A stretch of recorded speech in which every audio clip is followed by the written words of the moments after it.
Who's in the building? Let's see.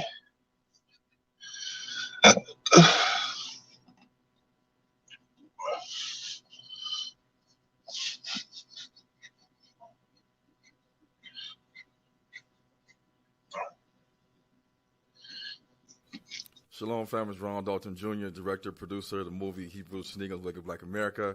You're watching Maccabeestv. Make sure you click the button to subscribe.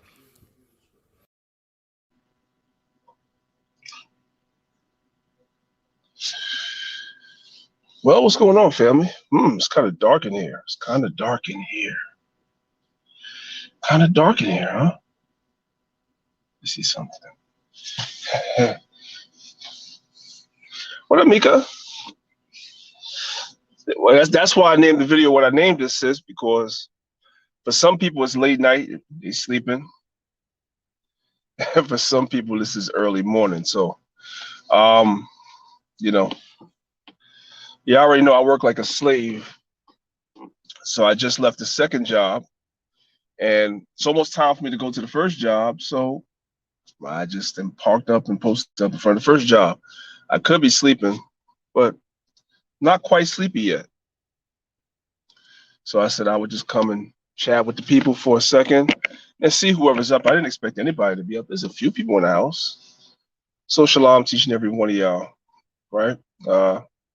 I'll just chat with y'all for a little while, just a short while until the sleep hit my eyes, and probably take a little nap before I go into my first job. How's everybody doing? If you're in the house, please, feel free to hit the like button or the dislike button, of course. You guys already know how this YouTube algorithm thing works. So, hey, sis, Mika, let me talk to you for a second. How do you think that conversation went? Out of curiosity. How do you think the conversation between Zion and Tazaryach went earlier? You probably maybe caught Tazaryach's show, so you kind of know. But how do you think it went? Because the conversation didn't go the way a lot of people thought it was going to go. Shit, I done turned the shit off. Now y'all definitely can't see me. I ain't super dark, but I'm dark. So I'll turn the light off at 3 in the morning. You guys can't see me. Nah, there's definitely no fighting. There's no fighting. Nah. There's no fighting. Actually, the conversation went well. And both brothers carried themselves with respectability, with dignity. And the conversation went well. And if anything, they agreed on more things than they disagreed on, which Sanetta wasn't happy about. Now, we'll see how much of the video he's going to put out, because he was really upset that they were agreeing so much, on things. So I pray that he puts everything out. But I ain't confident that that's going to happen until the video actually comes out. But it was a very good conversation. And Zion's the same way that when it comes to dealing with stuff like, him studying the Metal Netter and stuff like that, and his thinking evolved in that area, is the same way that his thinking and stuff evolved as far as, what we teach as far as the New Testament. He's not completely in alignment with us with everything, but his outlook on certain things has evolved beyond where he was, I would say, even 5 years ago. And so it's a good conversation between the two brothers, but Sanetta wasn't happy because he was kind of, I don't want to say he was looking for a fight, but he was looking for that spice, that you know what it is. And that didn't happen. That didn't happen. So it was a very good conversation. Shout out to both of those brothers. Yeah. So you guys will see it when it comes out. So, if it comes out, I'm not, no disrespect, I'm not 100% sure that I'm keeping it tall with you. I'm not 100% sure it's going to come out because, like I said, after it was over, he was not happy. You know what I'm saying? He was not happy. So we tried to explain to him that, the brother Zion's teachings have changed over the years, but he thought Zion was just fronting, trying to quote unquote keep the peace. That's how he was looking at it. He was looking at it like Zion was just trying to keep the peace, and he wasn't being real. And we was trying to explain to him, now the brother's position on certain things concerning the New Testament has evolved upon further study, right? So it was a good back and forth dialogue. I hope you guys get to see it, but I'm not 100% sure that you guys are gonna get to see it, because we know our brother is Edward Scissorhands, man. He likes to cut stuff out. cut. So I don't know, man. But at some point, maybe if that video doesn't come out, then maybe those brothers can do a sit down of their own and have the discussion. Yeah, brother. So Shalom, Comedic Hebrew. So what I was saying was that I'm not 100% sure if the video is going to come out or not, because as I mentioned, I don't know if you've been listening to the whole conversation, but I'll just repeat it for those that's just coming in. It wasn't as contentious as many people thought it was going to be.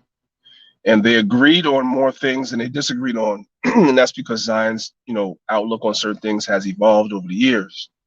And so midway through, like 15 minutes into the conversation, Sonetta got really angry. Oh, we told him, don't even cut that part out, and started getting upset, telling us, he don't want to talk to us no more, nothing, because he was expecting something else, like a lot of people was, and it wasn't what he was expecting. So, he was like basically wanted to stop the interview 15 minutes in because they was agreeing so much, right? So it was a good conversation. Now, nobody was buck dancing. There were certain areas where they disagreed. If the whole video comes out, you'll see that as the video went on, there were certain areas where they they were disagreeing too. But I would say at least 85%. Can we say 85%, give or take? They were in alignment, in agreement, and that wasn't what I don't think that's what he expected. So I'm glad that I got a chance to witness that thing personally, in person, because I'm not sure it's going to come out. I'm not sure. Our brother likes the spice, likes the controversy. I ain't going to say that he wants the brothers to fight, but he likes the spice and the controversy. And because the conversation wasn't as controversial as many people thought it was going to be, right? The conversation wasn't as spicy as he thought it was going to be. He was saying the people ain't going to like it. And we was trying to tell him the people going to like the conversation regardless. Like you just see two intelligent brothers sitting down having a conversation. How could people not enjoy that? Officer Ima1 says, Tazaryach knows how to keep it to Wab Zoom. Seems like Ak to keep it to Wab. Size about, I hear you, King. I hear you, I know. Yeah, of course. I was never concerned about Captain Tazaryach or Brother Zion, because I talked to both of those brothers behind the scenes on a frequent basis. I won't say a regular basis, quite frankly, but if I got something to say, I reach out to Zion, we talk. If I got something to say, I reach out to Cap, we talk. You know what I'm saying? So I've been talking to both of these brothers, and both of these brothers I knew that their heads were level set. Their mindset was correct. So I didn't expect anything less than what I witnessed. Even if they would have disagreed more, I didn't expect anything less. But I know sometimes I could be wrong, right? Because in the past, I've been involved in conversations that went left. So that's why I threw that out there when I did my interview. I was like, I don't know.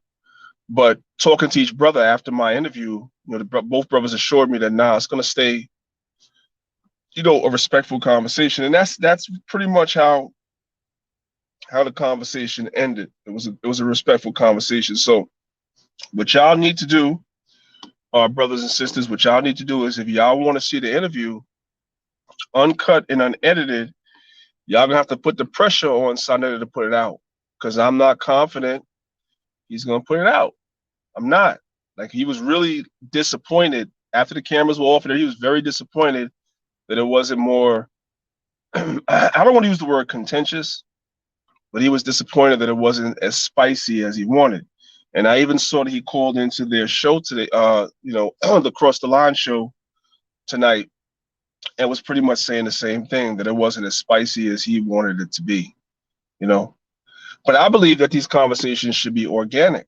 You know, you should, if you have to be objective one way or another, and let the conversation take its natural course. Like, you shouldn't want it to be contentious or not contentious. You shouldn't want it to be spicy or not spicy. Just let the conversation take its natural course, whatever way it's supposed to go. You see what I'm saying? And I know for a fact that on Zion's channel, I mentioned it on my channel, and he also did an interview over there on Cross the Line about a year or two ago, where he was already talking about how his thought process has evolved concerning the New Testament. His thought process concerning the New Testament has changed, which really has ruffled a lot of feathers in the Old Testament only Israelite community. A lot of them are very angry with Zion because his thought process and his teachings have evolved. And if Sanetta puts up the whole video, the brother Zion, attributed a conversation that he and I had. You'll see the video. Like, I don't want to toot my own horn, but the brother attributed a conversation that he and I had that kind of opened his eyes to looking at certain things in the Old Testament a different way. And he called me on camera to sit down next to him to give me credit for saying that something I said kind of sparked something in him. You know what I'm saying? Which is part of his his evolving into the new way he's looking at things. I give all praise to Yahweh, the Most High God, and his son Yahweh Shai for that, because it ain't me. You see what I'm saying? And I look at Zion as a brilliant brother. So when you have a brother that's very brilliant, very smart, very educated, very well spoken, very studied, that will give you credit for something you say that kind of helped him along in his journey, that's not a small thing. That's not a small thing. So, Sanetta was mad about that. You see what I'm saying? Because he don't understand that we talk. Years ago, you brothers and sisters have to understand something. 10 years ago, this wouldn't have happened, right? There would be no Torah only, at the time, Israelites sitting down with Israelites that believed in the New Testament. There was no conversation. The reason why this conversation happened, and the Most High, that's why the Bible says, the scriptures say, right? Shalom, shalom, shield of wisdom, shalom, rock Israel, shalom, crown me 13, shalom, warrior Lord, shalom to everybody. That's why the scriptures tell us in the book of Proverbs that man's going. I know y'all can't see me, it's dark in here. Y'all do realize I'm brown skinned. I ain't dark black, but I'm brown skinned. It's 3 o'clock in the morning. I'm outside in my car. I got the light on, but this is the best it's going. My light in my car is not better. I don't think I could do better. Yeah, that's it. That's what it is, y'all. So the Bible says man's goings is of the Lord. How then can a man understand his ways? Y'all have to understand, and I'm going to do a whole video probably on this at some point, the process to get us to where we are right now.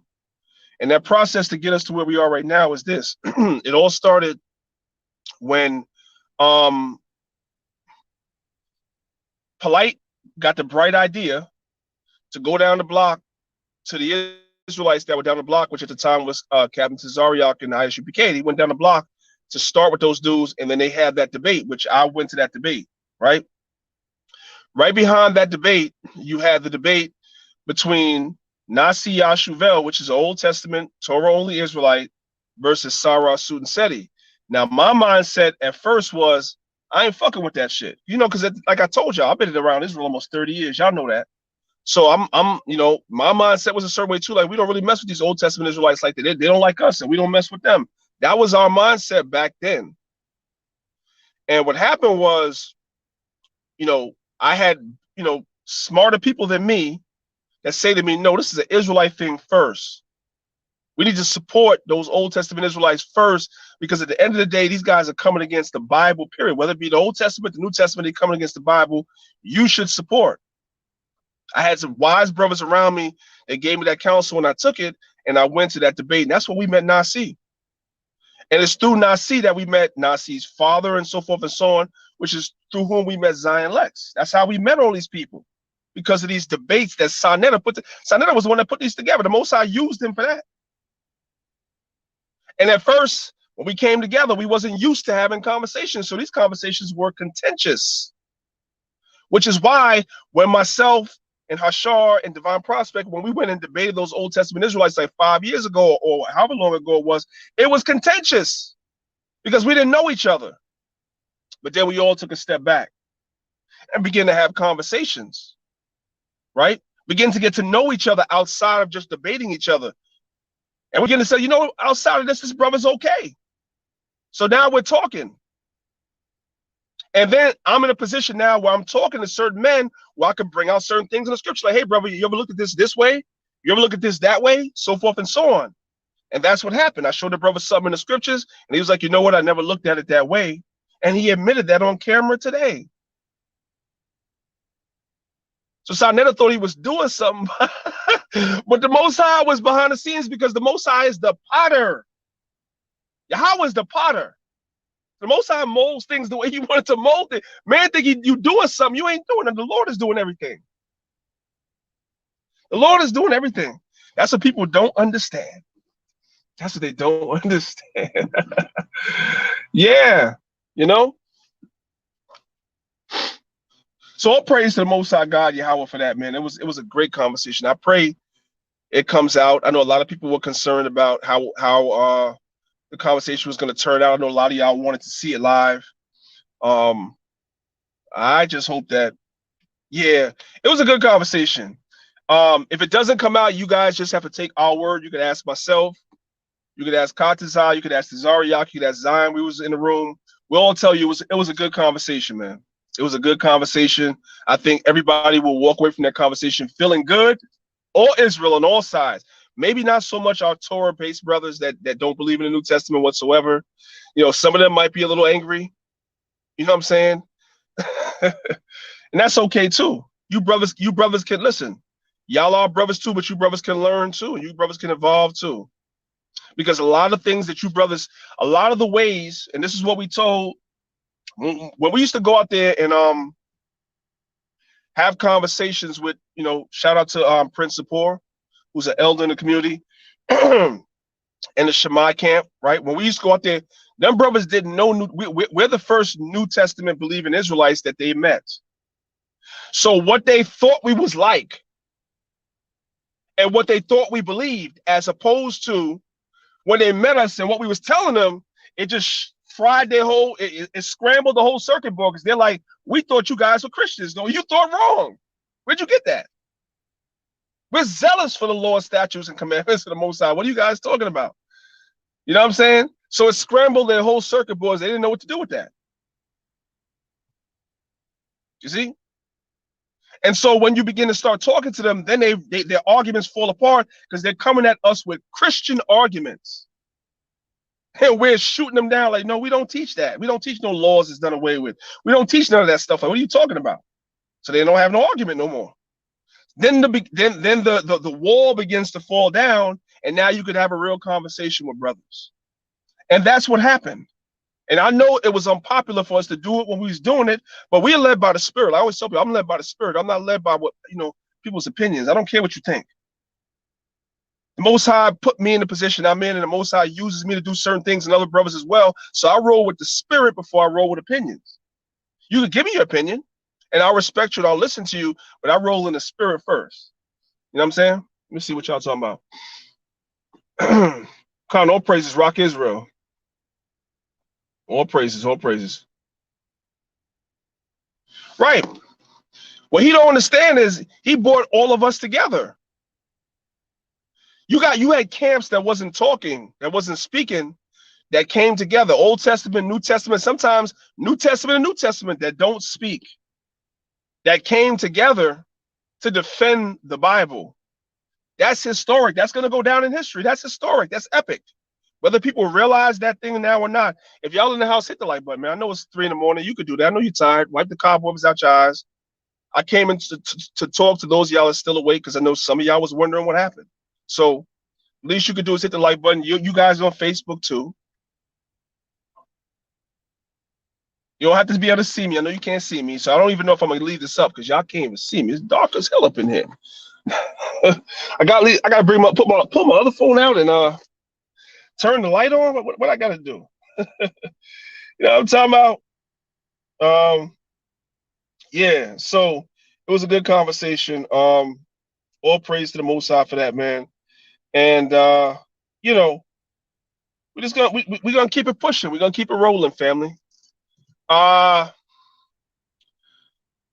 have any questions about what took place or whatever like that? Because we talked about a lot of things. So some of the things that we talked about, I don't know if it's going to come out in the video or not. Just to tell y'all, if y'all have any questions about what took place before I change the subject, because I do got one more thing to talk about. Where you at, Warrior Lord? I know you, Warrior Lord. You my guy, and you know what I'm saying. I keep you on my channel, but I do know that you be on the other side too, man. So I know you could go back and take this message to your homeboy who made a video about me today. We're gonna talk about that in a minute. Because if I put your homeboy on the clock and ask him some questions, Danyaahla studies. I don't know.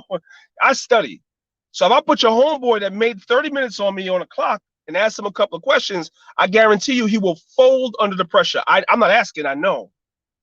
So I won't even say what I'd ask, but I know it. So I'm gonna get to that in a second. But if you guys have any questions that y'all want to know about what happened today, y'all could ask it. So what are some of the topics that came up? The topic came up about whether Zion believed in the Messiah or not. That came up. There was pretty much consensus that he believes in the Messiah as we believe in the Messiah, but he doesn't necessarily believe that Yahweh Jesus Christ is the Messiah. Hey, let me tell you something. Let me tell you something, right? When you say make it happen, let me be clear about something, right? You guys can't take a little 43-second video and put it out and think that that's scholarship. That's trash. Okay? The Euphrates River is over 1,700 miles long. I'm saying over 1,700 miles long. You know what? I'm gonna hold that. I'm gonna hold that. You guys are funny as hell.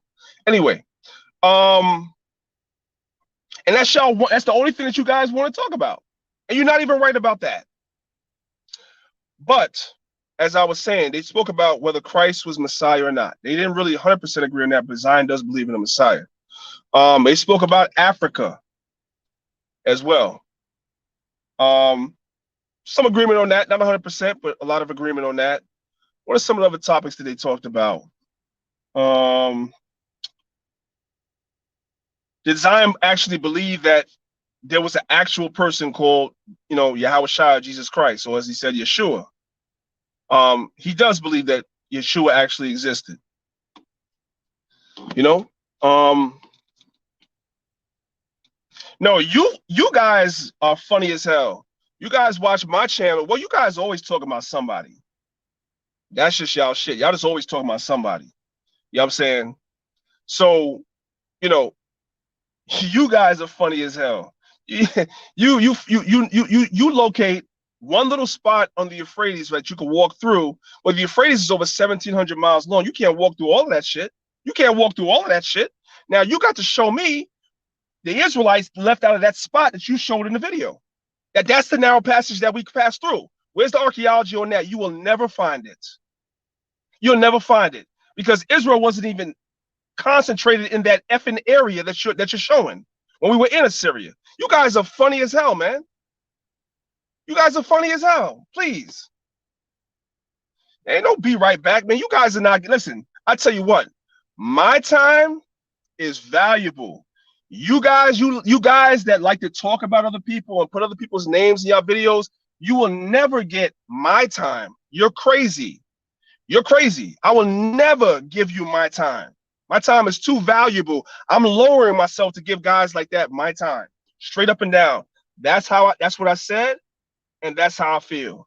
First of all, you know what? I'm not even gonna give it away because I'm gonna give leeway to the brothers that's doing their presentation because brothers are working on something right now. Those my brothers that y'all been getting at is working on something right now. So I'm not even gonna give up what it is I got to say because I don't know if they have what I have to say in their presentation. I'm gonna allow them to say what they gotta say. If they don't say what I got, then I'm gonna come with mine later. But I'm gonna fall back. I'm gonna fall back for a second. They working on something, so I'm gonna let them go ahead and rock out.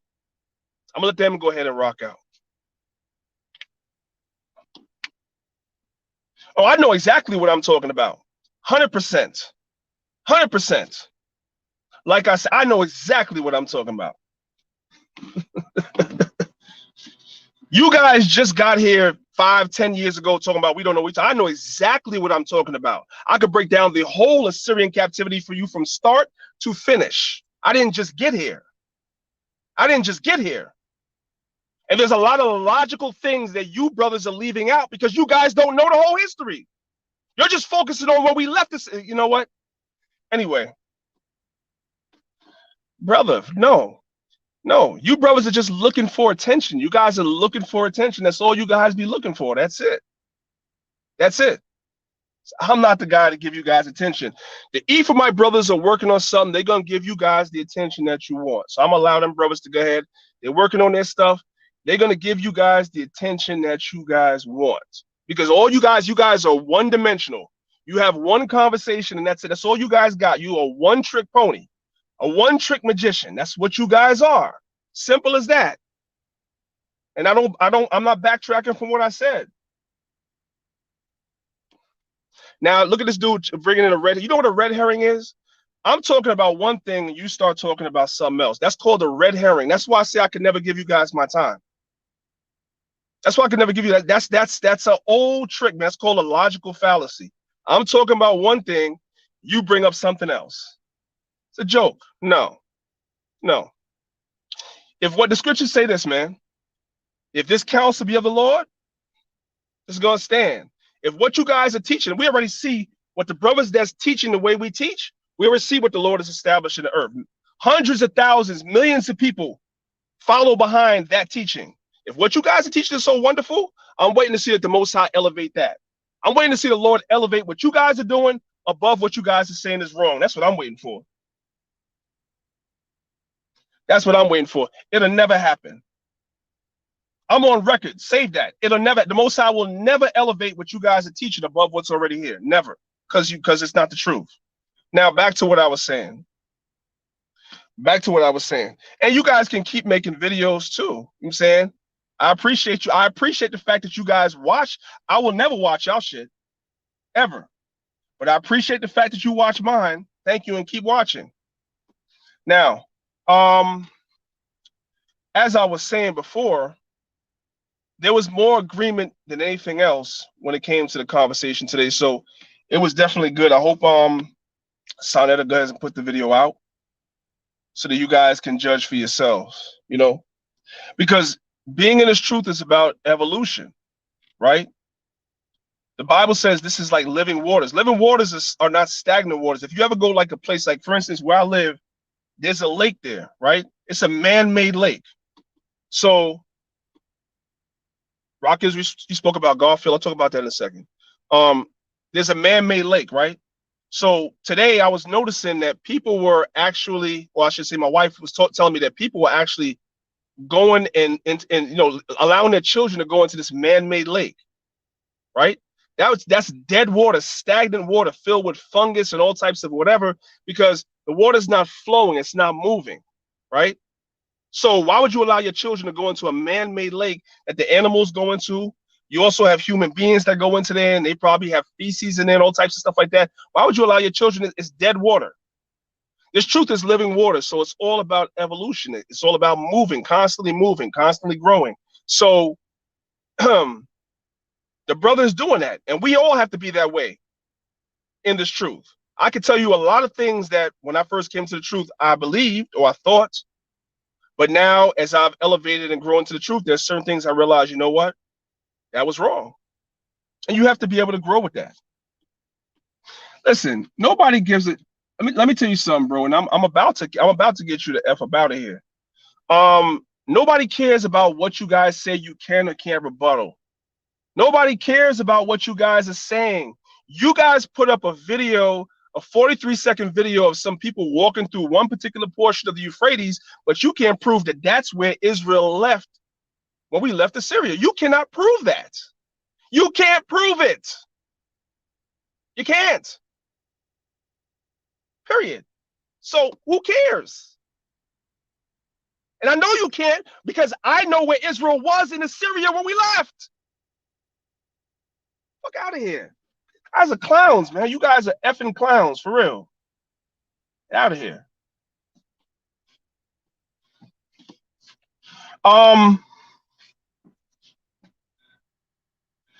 Okay.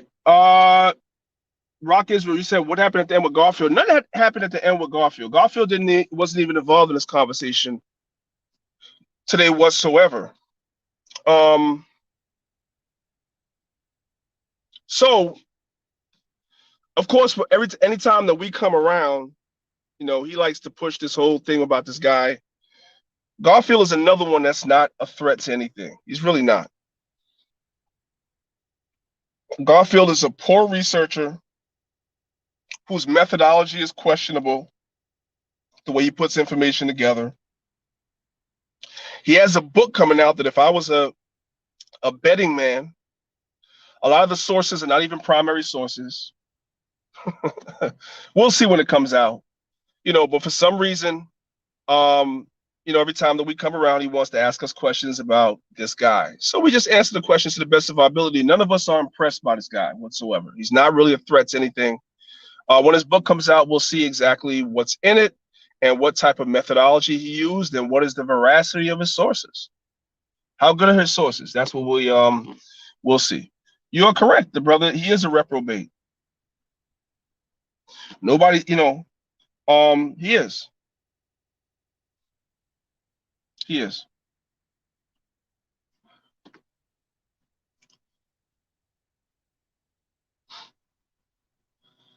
Yeah. So y'all had to pardon me for a second. I had to block these FOPE cats because I've never seen grown men starve for attention the way I see those dudes be, man.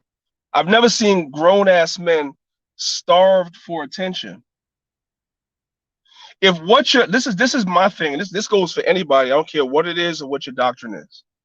If what you're saying is so true, then it's going to take root in the earth and it's going to blossom and prosper. You ain't got to force yourself with nobody.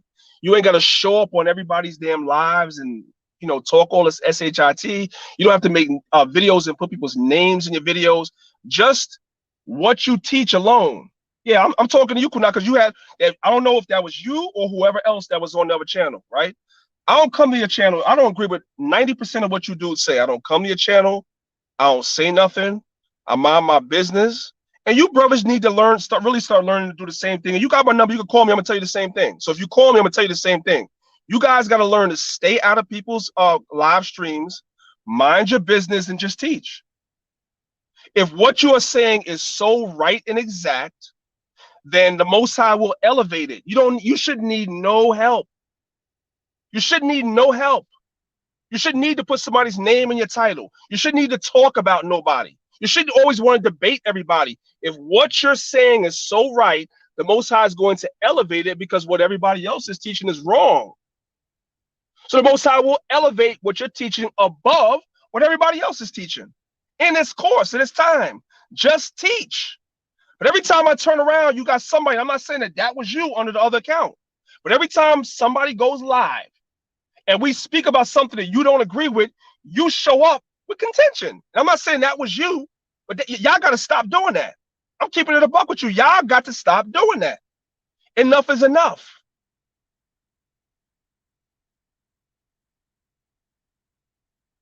Enough is enough. Like, people are sick of that stuff. I'm sick of it myself. I don't care what you guys are teaching over there. I don't care that you guys are halfway Christians over there now. I don't care. That's what you're teaching? Teach that. I don't care. It doesn't affect me over here, what I'm doing. And what I'm saying shouldn't affect you. So whomever, whether it was you, because I didn't watch, I'm not going to watch. Whoever it was over there that made 30 minutes, that's a waste of time. We grown ass men. What are you worried about? I didn't mention you. I didn't mention you. As a matter of fact, the video with the dude crossing the Euphrates or whatever wasn't even on your channel at first. That's how I know you do. As a man, you too sensitive, bro. You too sensitive, for real.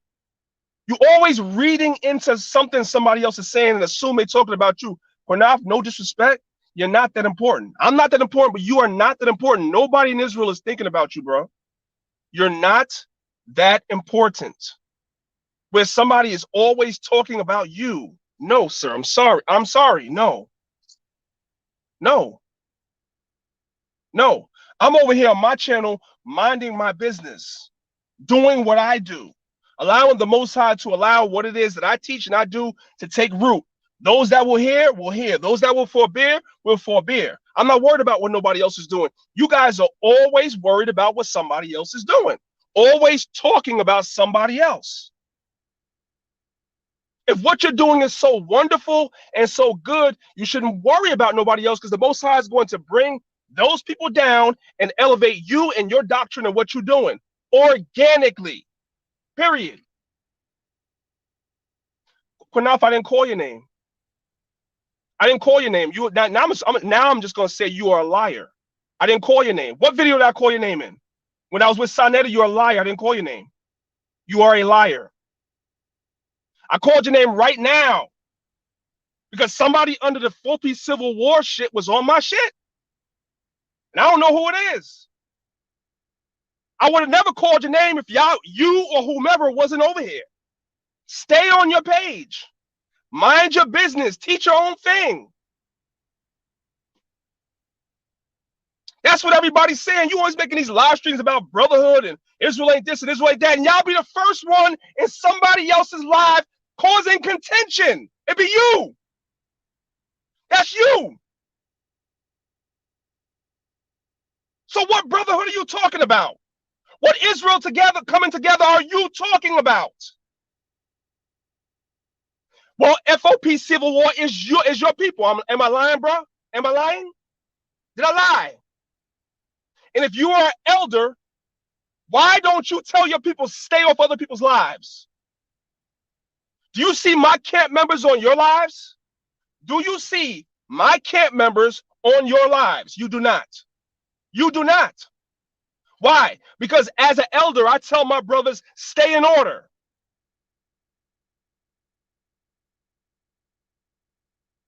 Stay in order. You don't tell your people to stay in order. You allow your people. So then why was that person over here, Quinaf? Why were they over here then? Why were they over here? See, this is the problem, man. That whole shit about these brothers be talking about they in the gospel and they that shit is bullshit. If you look at who causes contention, it'd be these guys coming in other people's lives or calling up people's shows causing contention. Nobody calls over there and when they do their lives, nobody bothers them. These are facts. I'm gonna do a whole PowerPoint because brothers like to call men Pharisees, right? I'm gonna do a whole PowerPoint on the Pharisees and what the things they were doing when Christ then was teaching the gospel. One of the things the Pharisees would do was they would always show up uninvited. Who does that? FOPE. Who does that? Is it these camps that brothers call Pharisees? Do we show up on their shit uninvited, or do they show up on our stuff uninvited? Do we go in front of their camp? Well, they don't go to camp. But do we go and bother them when they're teaching, or do they show up in front of brothers' camps? That's what the Pharisees did. So while you calling other people Pharisees, you have the attribute of a Pharisee. You show up uninvited, causing contention. That's what the Pharisees did. That's why I say that whole thing is bullshit. All of it. All of it. Just watch. Watch who causes the contention. Watch who jumps on people's lives. Watch who puts people's names in their videos. Watch. I'm a liar? Whatever. You show me, Quinaf, where I ever put your name in the video. Show me. Since I'm a liar, you show me. There's a video right now on your channel with my channel's name in your video today. You show me where I put your name in my video that you wasn't present. Show me, since I'm a liar. You show me where I showed up on your live stream in your comments talking shit, or any man in my camp talking shit. Since I'm a liar, show me right now. Tell the people, name the video right now and prove me a liar right now. Right now, Quinaf, right now. Name it.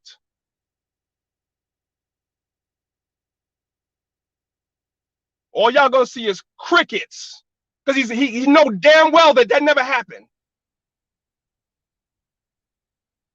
Crickets. It never happened.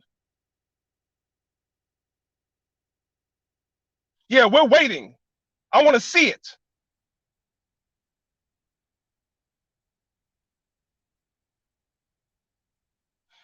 I called your name in the video on Sonetta's house. I called your name. Did I call your name in the video? I'm gonna go back and watch it again. It's on my channel. I'm gonna go back and watch it again. I don't remember calling your name. I was talking to somebody named Israel Trump. That's your name, Kunaf? That's you?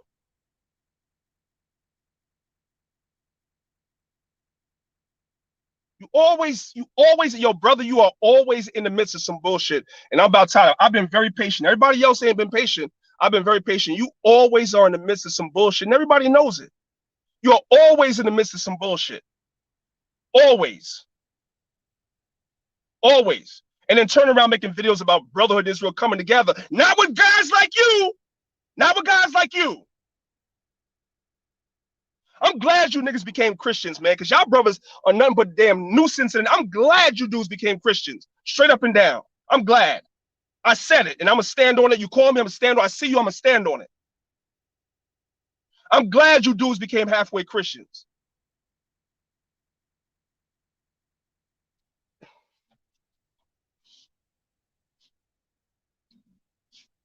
Always in the midst of some goddamn folly and drama in Israel. Everywhere you go, that is your reputation. That's not mine. You go around Israel and ask about me. That's not mine, but that's yours. Always in the midst of some folly, some argument, some contention. Always.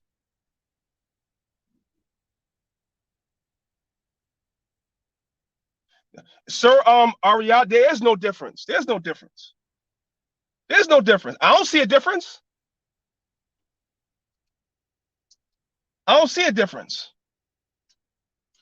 Hiram Joseph, exactly.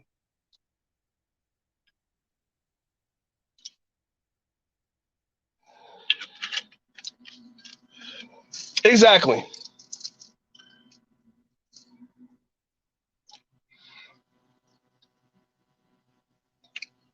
Exactly, brother. It's all good. But you know, it is what it is, man. It is what it is. I hear you, Comedic Hebrew. I hear you. I hear you.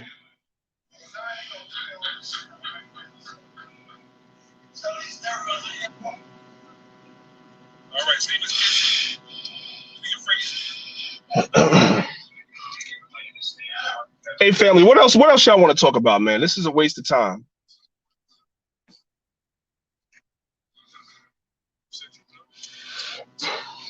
What else y'all want to talk about? This is a waste. These brothers are a waste of my time, man. I don't.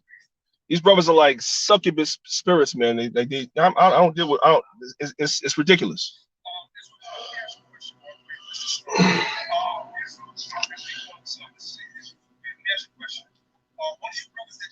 Brother, I'm on a live. I'm not. I can't watch that right now.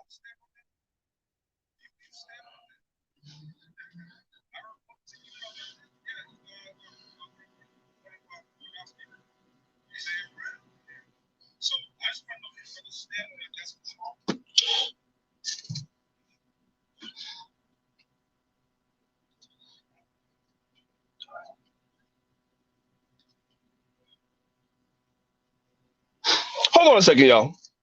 I'm looking at this shit right now.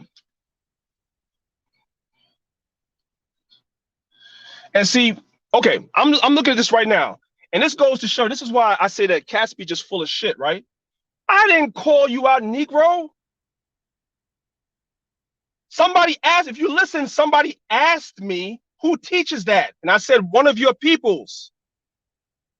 Because one of your peoples had it on your channel. I didn't call you out. I didn't call you out. I would have never mentioned your name if they didn't ask me who teaches that. The people that's with you, not you. I didn't even say you. The people that's with you teach that. Somebody asked me. I didn't call you out. I would never call you out. I don't do that. I don't do that. I answered the question, and then if you watch the rest of the video, which is why, as usual, you'll take something out of context. If you watch the rest of the video, I went back to addressing The brother that's in the comments, which is Israel Trump. I didn't even talk about you. The brother asked me who teaches that. I said, one of the brothers that's with you. And then if you keep watching, I went back to talking about the brother that was in my chat. That's how I do. You make a 30-minute video with my name in it. That's what you do, because you are the king of contention. The king of contention. The king of keeping people's name in your mouth. I don't talk about you. If the brother didn't ask, I wouldn't have talked about you. Brother, the brother that teaches that, brother, is on your channel all the goddamn time. And I saw that video about crossing Euphrates on his channel. He's on your channel all the goddamn time. All the goddamn time. So I answered honestly, but I wasn't talking about you. You lied. I didn't lie. You lied. You made it seem like I was talking about you. You lied. Somebody asked me a question. I told a person where I seen a person. I seen a person with you.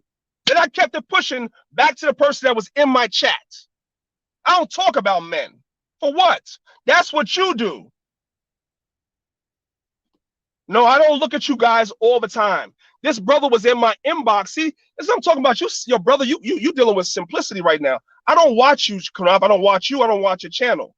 This particular brother that's pushing that doctrine came in my inbox and sent me the link for the video and asked me to look at it.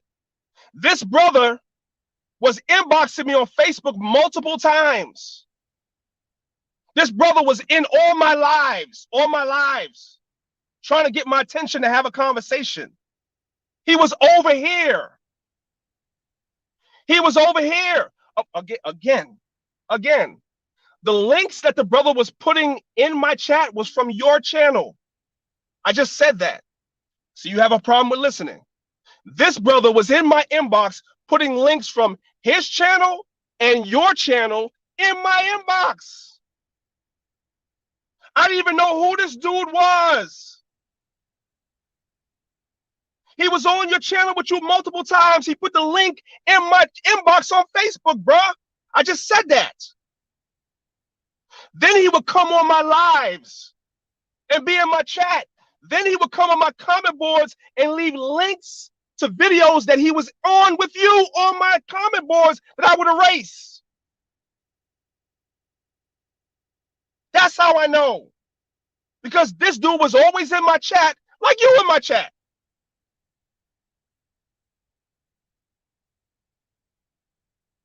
Now tell me when I've been over there on your joint. With all the bullshit that you guys are teaching, tell me when I've been over there on your joint. I don't care.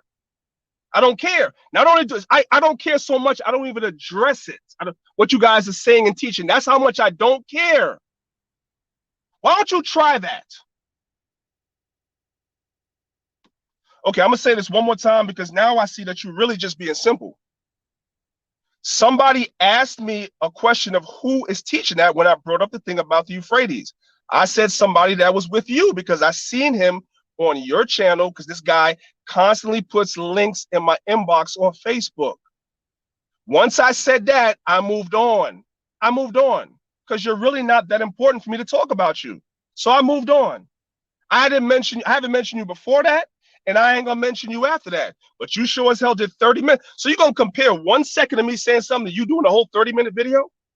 Come on, man. You don't even realize how lame you dudes be looking every time you put somebody's name in your video instead of just teaching your doctrine. Your doctrine is supposed to be so wonderful, so awesome, the truth, blah, blah, blah, whatever. You shouldn't need no help. That's where you and Garfield are a lot alike. Because you guys love to put people's names in y'all videos. Y'all love to do that stuff. You guys are just alike. Just alike. Your doctrine should be able to stand on its own by itself without mentioning no names. It's ridiculous. I don't give a damn how many videos you guys do. I don't give a damn how many responses you do to this, bro.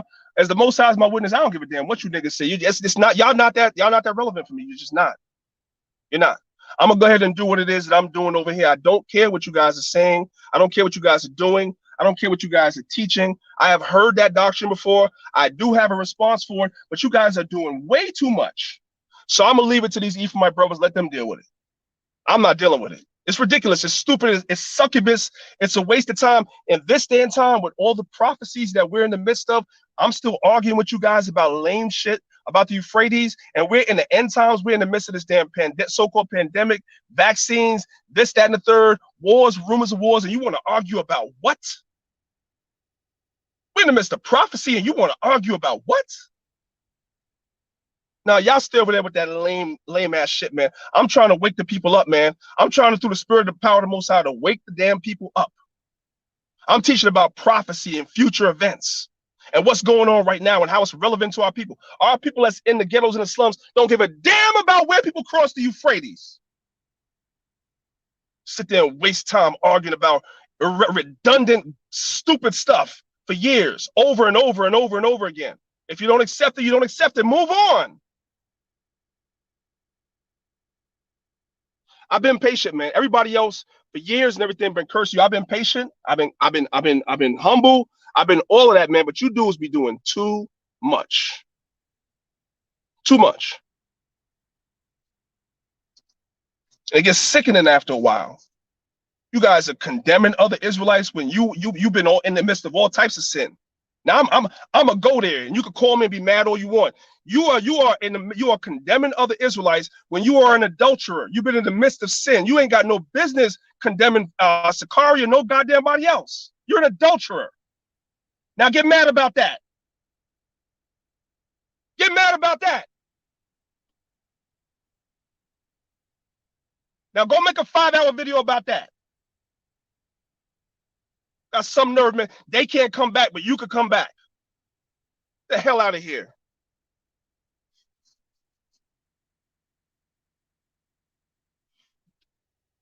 You know I know. Come on, man. You're gonna condemn somebody. Oh, these brothers are wicked. They can't. How you ain't gonna call another man wicked and you wicked? How?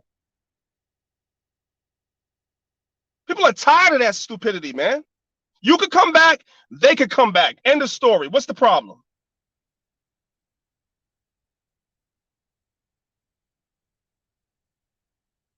It's ridiculous. It's ridiculous. I sit back and I watch all this, and I'm saying to myself, man, look at this. It's just pure hypocrisy. Pure hypocrisy.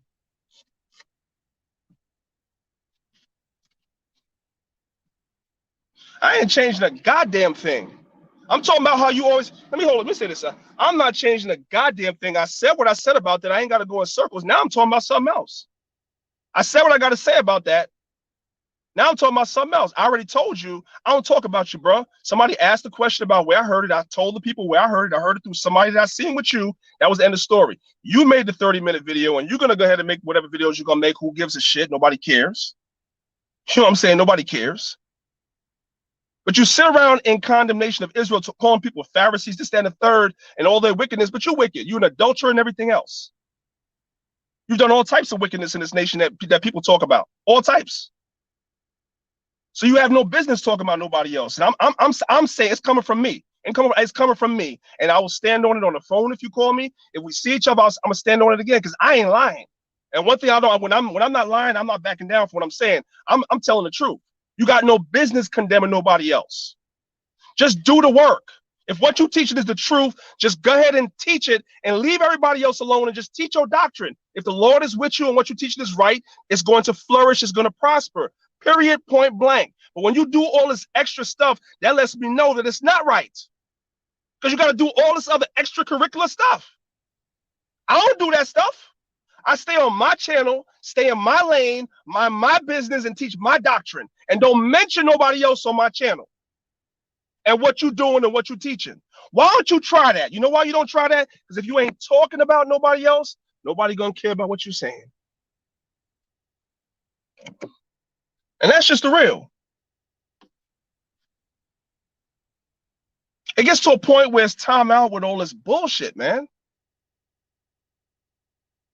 You always know, man. You can always tell, like I say, man, these dudes be calling dudes Pharisees. You listen, family, do me a favor. Those of y'all that know, go read the Gospels. Every time Christ and the apostles was teaching, the Pharisees would show up to gainsay, contend, try to catch people in people's words. They would always show up uninvited. We're supposed to be Pharisees, so I'll be wondering, where do we do stuff like that? I'm supposed to be a Pharisee, right? Because I believe in still keeping the law, statutes, and commandments. When do I show up on somebody's comment boards when they teaching something I don't agree with and contend with it, and then throw their name and how many videos and talk about them, and act and call them wicked and everything else when I was in the midst of sin my goddamn self? When do I do that? All right, Quinaf, you know what? I'm about to get you up the hell out of here. I'm trying not to block you, but you keep saying the same dumb thing, and I just told you what it is. I didn't call your name just to call your name. I don't do that. That's what you do. I don't do that. Somebody asked me where the doctrine, I was talking to a particular person by the name of Israel Trump. If you watch the video, it's very clear. I was talking to Israel Trump. Somebody in the background, you can hear them asking or saying something, and I explained to them that I heard this doctrine through your channel. Why? Because the person that was throwing that garbage in my inbox was on it, whether they down with you or not, it was on your channel. Now, I'm not even gonna name drop who that person is, but they put that crap on their channel first, and then they brought it to your channel. And they put it in my inbox. I didn't ask them to put it in my inbox, but they put it in my inbox. That's where I heard it. So I answered the question the person asked me, but then if you continue to watch the video, which is the part you're leaving out, I no longer mention you because it wasn't about you. I was talking to the person in the chat. What do I look like a grown man making 30-minute videos about another man? For what? For what? I didn't say, Israel Trump, you was down with Fopi. That's not what I said. I said I was addressing you. You guys have you guys don't listen. I'm gonna say it one more time, just one more time. I said I was talking to you, Israel Trump, and somebody in the room asked me, where did I hear this doctrine about crossing the Euphrates at a particular point where you could walk through? I said that I heard that from somebody that was down with Quinaf, because the person it wasn't you, brother, but the person that's down with him puts this stuff in my inbox. I see this person on Quinaf's channel all the time. Why do I see them? Because this particular individual puts videos in my inbox on Facebook all the time. And this person is constantly on my comment boards dropping links to videos that go to Quinaf's channel. And this person is constantly in my lives. It's not you, Israel Trump, it's somebody else. And I told this dude that.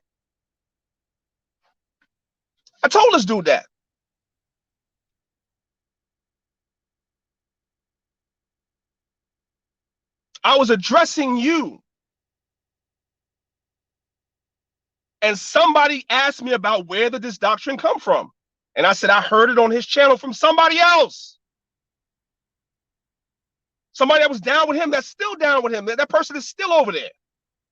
So I'm listening. I already said what I had to say, and I think I'm speaking very clearly.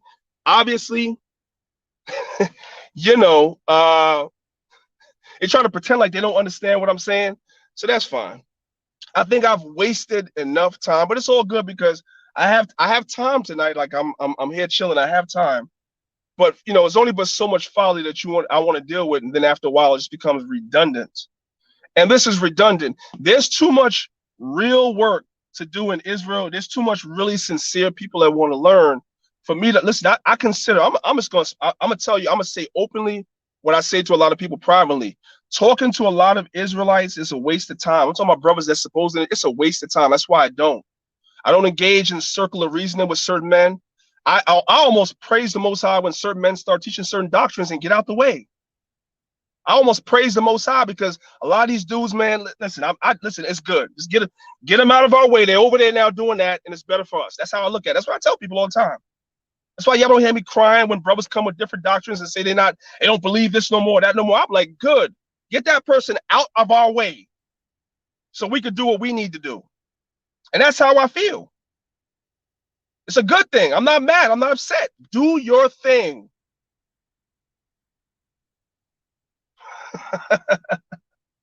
Right, brother. Stumbling blocks. These brothers be stumbling blocks. Over the last couple of years, the Most High removed a few stumbling blocks out of my way.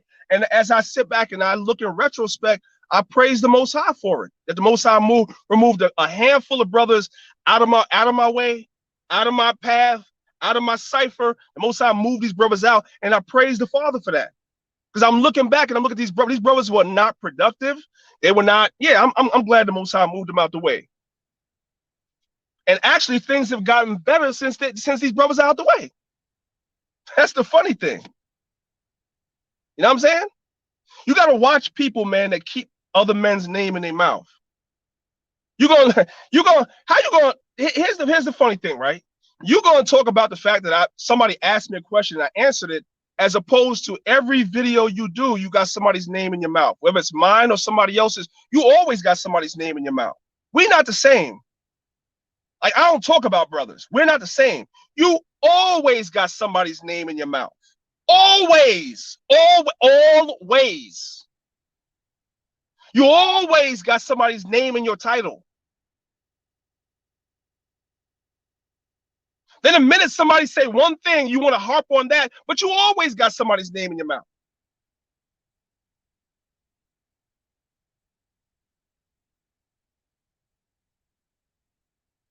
He does that. Garfield does that. That's a foul spirit. I'm telling you, that's a foul spirit, man. As grown-ass men, you always talking about somebody else.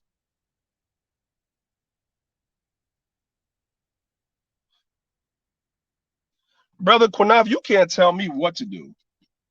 You don't tell me what to do, bro. You don't get to tell nobody to keep your name out their mouth when you are the gossip queen. You are the Wendy Williams of Israel. You are the gossip girl of Israel. That's you.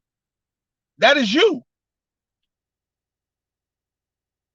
That's you, buddy.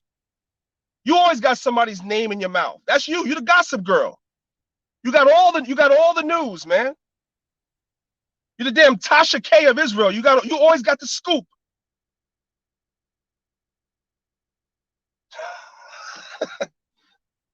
That's you. Quinav, your entire channel is about talking about somebody else. You sound stupid. You sound stupid. All people got to go, okay, all people got to do is go back from January 2020 to, let's see. Let's go back. No, let's do this. Go back from January 2019 over the last 2 years until now. About a year and a half. No, about 2 years and a half. From January 2019 to now, go back in his catalog on his FOPE channel, right? And just look at all the titles of all the people he was talking about. Look how many people's name was in his mouth. Look. I don't want to regurgitate stuff. You done talked about every Israelite leader in Israel, everybody. You don't call everybody wicked and this, that, and the third, and the Pharisee. Meanwhile, you're an adulterer. You wicked too. How about that? How about that?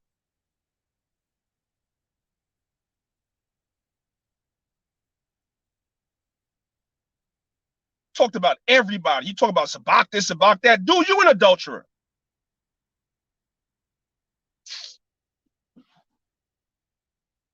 Get out of here with that crap, man. That's hypocrisy. That's what Christ, and that's another Pharisaical trait. How about that? In addition to the Pharisees always showing up, causing contention, another problem with the Pharisees were they were hypocrites. You'll call somebody an adulterer and you an adulterer. What the hell? That's a Pharisaical trait too.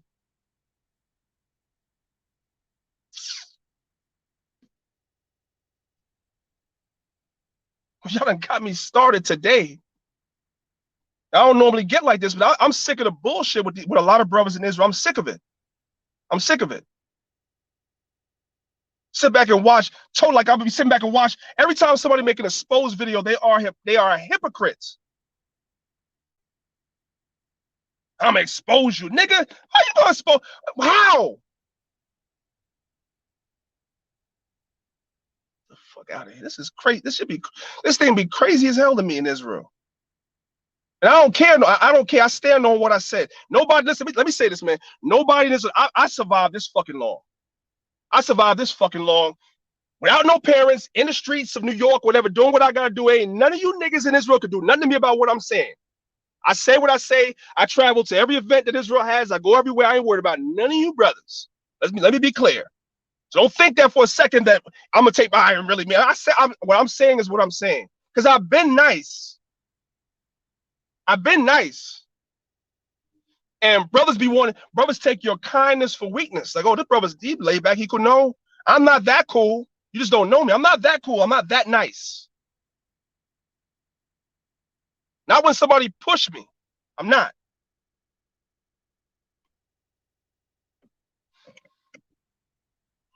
Nigga, ain't nobody, everybody know you committed adultery, dog. Ain't nobody got to prove. Everybody know that how many men Danyaahla was with before she was with you. Everybody knows she was with Mighty Hebrew, and he said that was still his wife when you were laying with her. Ain't nobody stupid, bro.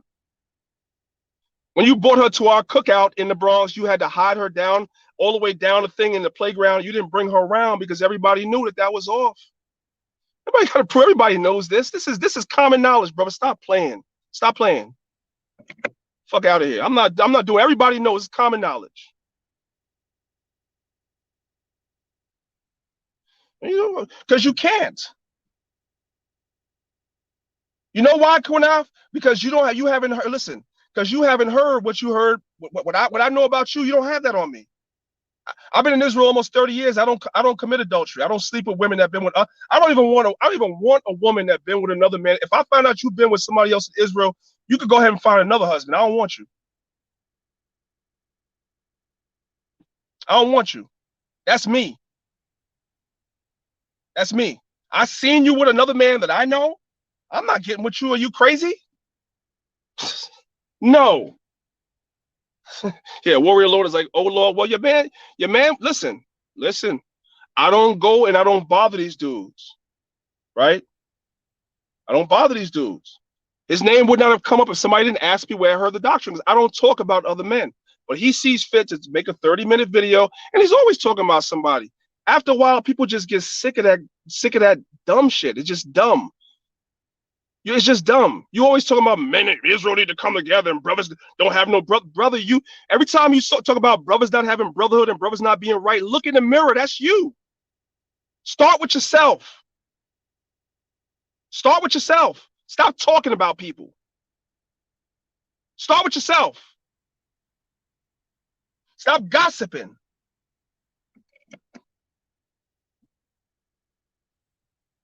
I ain't lied about nothing yet.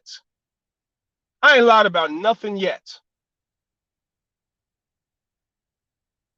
There's a whole park full of people that watched what you did with that woman and how you left her ass down the road. There's a whole park full of people. Who the hell you guys get the fuck out of here? Like that's just coming from me.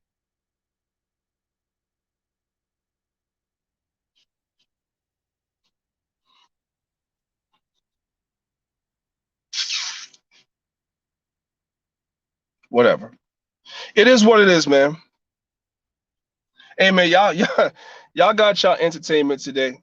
Now you know Kunaf gonna make like 500 videos and everything. Ask me if I care. He's not that important. I mean, he's here, so I'm talking to him, but he's not that important. Watch me just move on and do what I do. Watch. What they're doing over there and teaching don't affect what I do. So I don't care. I don't even have to talk about it. It's not affecting me. The Most High gives the increase. The people that the Most High want to be deceived, He's gonna send them over to FOPE. That's all.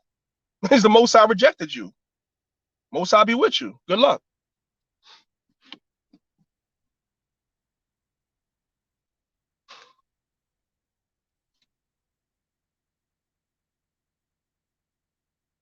Quinav, what you trying to say? Keep the same energy. You think I won't? If you call me on the phone, you think I won't say the same thing?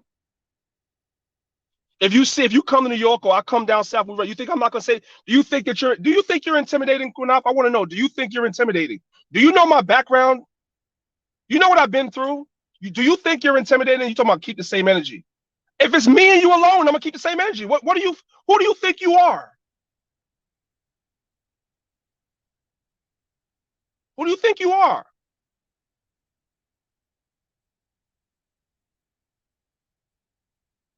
Who do you think you intimidate in this nation? Who? I'm gonna keep the same energy. Watch. Call me tomorrow and see if I don't keep the same energy. Call me. Let me know. You always talk about you're gonna come to New York. Let me know. We can meet up. I keep the same energy. If I'm down south, DC, whatever, Baltimore, whatever, I'm gonna keep the same energy. You don't know me because you see me laid back. Meekness for weakness is the stupidest thing you could ever do.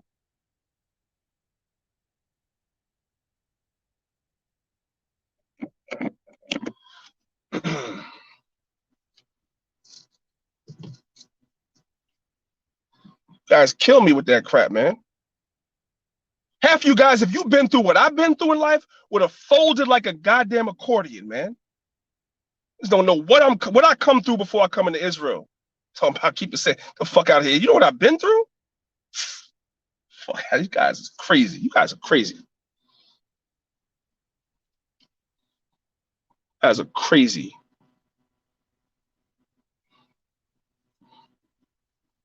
Anyway.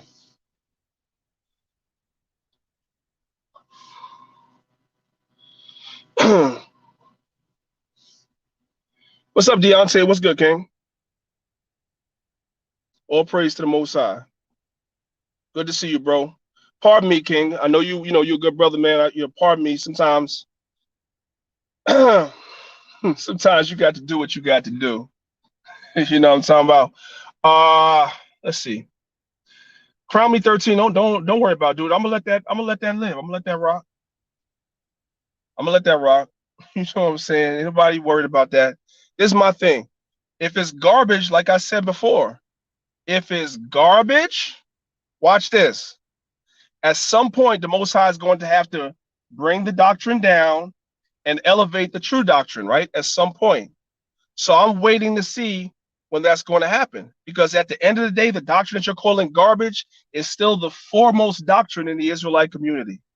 All this other newfangled stuff that you're seeing, I mean, it's still, why isn't the Most High elevating it? Most people that come into the truth come in through the brothers that you're calling garbage. Most High wakes people up through them. Most of these celebrities that's waking up is waking up through these brothers that you calling garbage. Why is it the Most High waking them up through you? Why not? Most High knows what he's doing. He knows what he's doing. So we don't concern ourselves with people's opinions. Opinions are vain. They say opinions are like assholes. Everybody has one, right? So opinions are like assholes. Nobody cares about nobody's opinion. Quinaf, whatever. I don't care to know you. I don't need to know you. Quinaf, you ain't nobody important. You're not tough or gangster, nothing else. So let's keep the same energy. And I don't know you is bullshit, bruh. It's bullshit. You ain't have a worse upbringing or background than I did either. So you just a regular guy like anybody else. Nobody buys that whatsoever. Nobody buys that. It's got to be the joke of the day. Stay away from you. Like, who wants to come around you? Like, I'm trying to come around you. When was I trying to come around you? When was that supposed to be? I don't want to be around you. You brothers, you dudes is reprobates, man. I don't want to be around you, you dudes. You guys are reprobates. If I'm keeping it a buck, you're reprobates.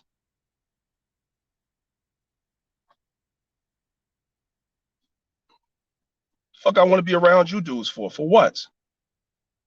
When have I ever shown up to something? We had a damn unity camp in Brooklyn. You showed up. You showed up. Okay? Tell me to stay away from you. I had no intention of coming around nothing you doing. For what?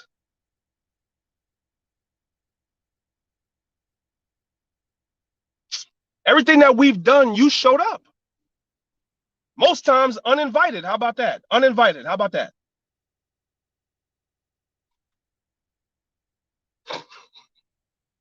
Stay away from you. Nobody trying to be around you, bro. Nobody trying to be around none of you dudes none of you guys. I'm not trying to be around you. I don't come to your lives. You can make a video. I promise I'm not going to be in the chat. I'm not going to come make no comment or nothing because I really genuinely don't care. That's what you don't understand. I don't care. I'm good. I'm straight. I'm good. Nothing is going. I'm straight. I'm good. Now I've been doing this a long time. I'm straight. Somebody asked me to read the scripture. I'm gonna read the scripture. Let me get it for you, bro. Hold on a second. What you said get? You said get Titus 1:13 and 14. Okay, let's see what this says.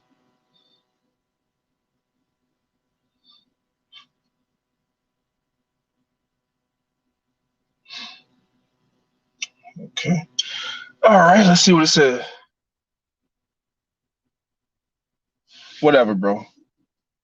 You told me to stay away from you, so make sure Quinaf, do me a favor. You said stay away from you. I'm gonna stay away from you. Don't call me. Don't call me complaining and whining. I'm gonna stay away from you. I'm gonna do exactly what you said. I'm gonna stay away from you. All right? And you do the same. Go ahead and make your video. Do you? I don't care. Trust me on everything. I don't care. I will not respond. I don't care. This is Titus 1, verse 13 and 14. This is a true witness. Wherefore rebuke them sharply, that they may be sound in the faith, not giving heed to Jewish fables and commandments of men that turn from the truth. All praises to the Most High. Excellent scripture, bro. And those commandments of men are the traditions that you had the wicked. I like to say that you had the wicked scribes and Pharisees. All the scribes and Pharisees were not wicked. That's another false doctrine. All the scribes and Pharisees were not wicked. You had a particular group of them, especially the ones that were put in their positions by Rome, that were wicked. And they placed their traditions above the commandments. Their traditions they placed above the actual commandments that was written. Which is why Paul spoke about not being, when you read Galatians chapter 1, where Paul spoke about that he was not a part of the Jews' religion. He left the Jews' religion. The Jews' religion is not the law. The Jews' religion is these traditions that the Pharisees put above the actual commandments that the Most High gave. These traditions. That's all it is. And we don't deal with these traditions. We don't care about that stuff. We care about what the Father says. So that was a good scripture. All praise to the Most High. Let's see, what else? Yeah. Right.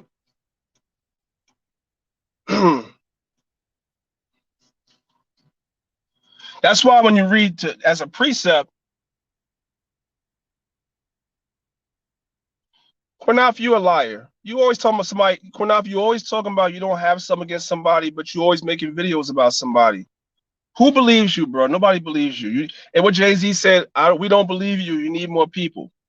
When you don't have something against somebody, then you don't talk about the people. You just do you. You got all these new doctrines now, right? If you really didn't have nothing against nobody, you wouldn't be talking about people in your videos. You would just teach. That's all you would do. You would just teach. Because you teaching, I gotta hold the air quotes, you're teaching the truth. So you would just teach. That's what I do. Go through my catalog of videos on my channel. I don't talk about other people. I just teach. I know that there's a lot of doctrines out here that I don't agree with, but I don't talk about nobody. I just teach. I just teach. I don't got to talk about other people. The Most High is going to send who he's going to send. And the ones who he's not going to send, this is not for them. That's okay. You know what I'm saying? You should try it sometime. Go a whole year where I ain't going to call nobody's name in my video. I'm not going to put nobody's name in the title. I'm just going to teach my doctrine, and I'm going to see what the Most High do with my doctrine. You should try that sometime and see how it works out for you. But from what I've seen over the last few years, I could run down the list of everybody that you've talked about. And you talk about them like a dog and call them all types of names and out their names and try to bring up all their what you call to be sins when you got yours. That's evil. Well, you ain't got to, Quinaf, you ain't got to believe. I don't care what truth are you in. You don't have to believe I'm in the truth. That's not the point. I didn't even say that I'm in the truth. I said you guys are teaching the truth, the gospel.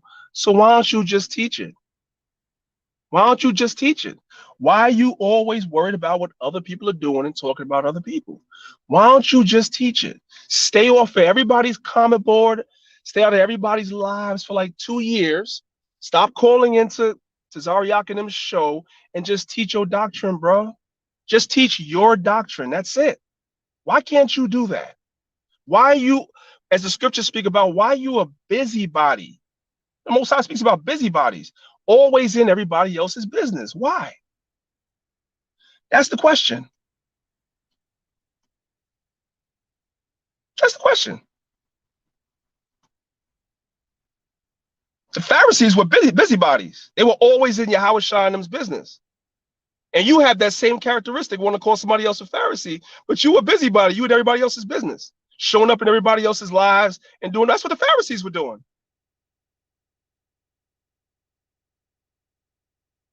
Now, I don't give, listen. It's not a matter of whether I could take the comeback or not. I could take the comeback. I was just coming back at you, bro. You showed up over here. I was able to take the comeback. That's why, notice, go look at your video. I didn't comment. So I was able to take the comeback. You were not able to take the comeback. That's why you are over here.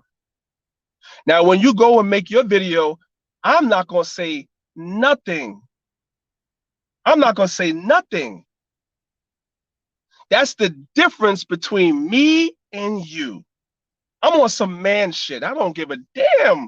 I'm not emotional. I don't give a damn. You over here. Quinaf, do you okay, here's the deal, right? Do you have any video of me? And I got videos of myself in the 90s. Do you, and they're up on YouTube. You have any video of me teaching that? Do you have you now you just being a straight up, I'm just gonna call you just being a straight up clown, man. You said that I was teaching the world's cup. I didn't teach the world's cup. Where's that video? I got all types of street teachings with myself and everything. Where's the video? Where is it?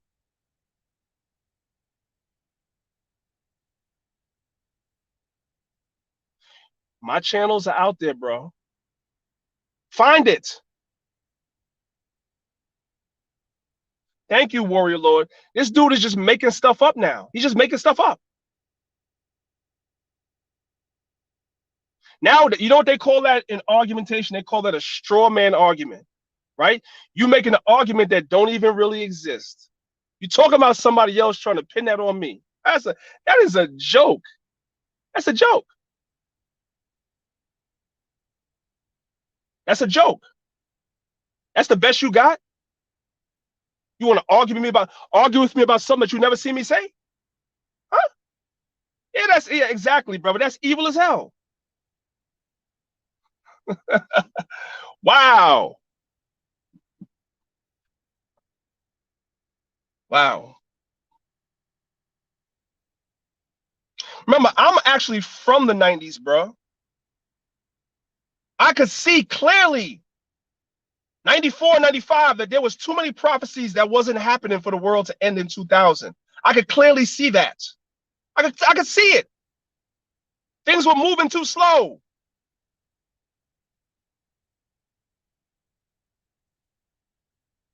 There's a lot of brothers that wasn't teaching that stopped teaching that. Some brothers was teaching it and they stopped teaching it. Early, 96, whatever. I know because I was there. You don't know. You talking about what you heard. Well, I heard somebody say that, so it must be, yes, exactly. That's gossip. Gossip girl, Wendy Williams. Quinav, Quinav, brother. Because when I seen you, I was trying to be a brother. Here's the thing, right? Here's the thing. Watch this. Let's just do it this way, right? When I seen you, you was trying to be a brother, and when you see me, Quinaf, you was trying to be a brother because you're not a tough guy. You're not. So now, here's the thing. If we see each other again, see if I won't say what I'm saying. See if I won't say what I'm saying. You came on my show and I called you an adulterer to your face. I called you an adulterer to your face on my show.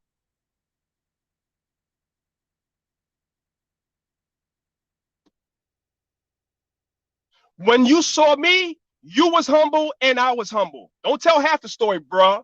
When you saw me, you were humble too. Keep it a buck. So there's no reason for me to be hostile if you humble. And there's no reason for you to be hostile if I'm humble. Tell the whole story.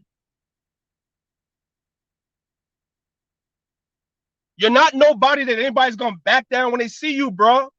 Who are you? Who are you?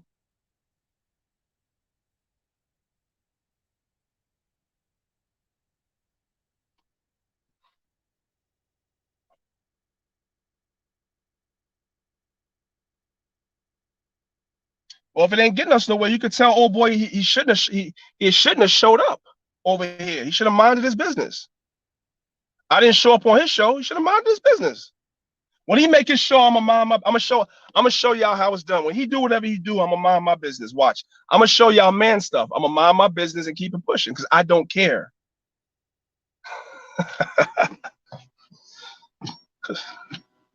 The cut is different, y'all. The cut is different. How many people have made videos on me on YouTube since I've been the truth and I never said nothing? I'll be laughing at that shit because I don't care. Only reason why you getting addressed because you over here. That's why. Outside of that, I don't care.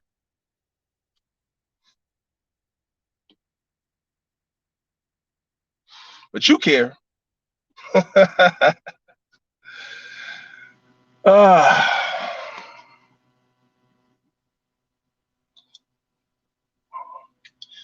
You know, Yaya Bryce, you said we have to unite. No, we can't. Everybody can't unite, King. That's that's a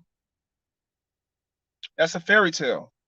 In principle, pursuant to Zephaniah chapter 2, verse 1, we should come together, right? But we can't come together if some brothers are coming in the spirit of hypocrisy, right?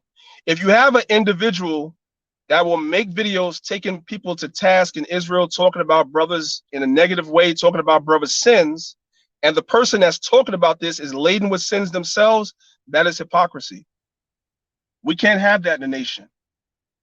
In the nation, if we're going to come together and we're going to criticize other people, we have to realize that probably, you know what I'm saying, somebody's going to say something about you, right?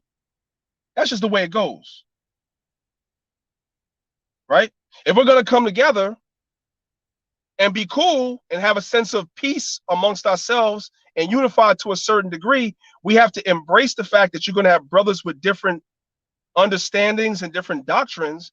And as long as that person is not impeding or hindering what it is you're doing, then you have no business making all types of videos disrespecting other people because they don't teach the scriptures the way you teach the scriptures. Then we can talk about coming together. But when you look at their page, that's not what they're doing. That's not what they're doing. They are insinuating and causing strife every chance that they get. That's just the truth. I'm just openly saying what a lot of people say behind closed doors because I'll take the burden since he say I won't say what I'm saying in person. Sure, I will. I'm gonna take the burden and I'm gonna say what I'm gonna say and I'm gonna take whatever comes with it. When you see me, you got a problem with it, you do what you got to do. I'll take what comes with it.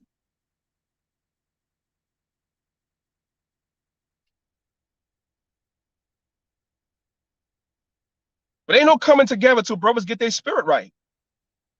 There's a lot of things in Israel that I hear that I'm like, what? Like who and brothers be teaching? I'm like, are you crazy? But I keep that to myself. Like I don't get on YouTube and down talk of different brothers, different camps. And a couple of the brothers that was in this academy I just did is in the chat right now. And they will tell you, one of the brothers said it, he said, yo, Danyaahla don't be, I came in this academy for 6 months and the brother never talked about nobody, no camp, no nothing. I never talked to him. If I'm lying, where you at? Warner Host, you right there. You right there. You in the, I'm gonna put the video up on Maccabeestv. You right there. You sat in the academy. You're new to our camp. You sat in our camp for 6 months and you testified when I did the video, yo, this brother never talked about nobody. Nobody. That's how I'm living. I don't talk about nobody. Outright, just start talking about you just for no reason. No matter what you teaching, what you doing, I don't do that.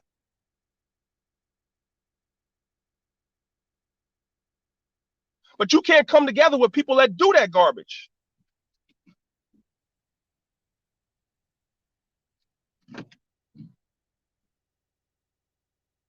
It's ridiculous. And these be the same people that do stuff like that that's always talking about, oh, Israel ain't coming together. And why would anybody come together if you're always talking about people? Why would there be any brotherhood, any unity if you're always talking about people? That's the point. So every now and then I know some of y'all say that this is not helpful, but it is helpful, brothers. It is helpful. Whether you understand it or not, because there is a difference. Just go through my catalog of videos for the last 3 years and look and see, when do I talk about people? For what? I just teach. I just edify the people. The Lord will give the increase. It's as simple as that.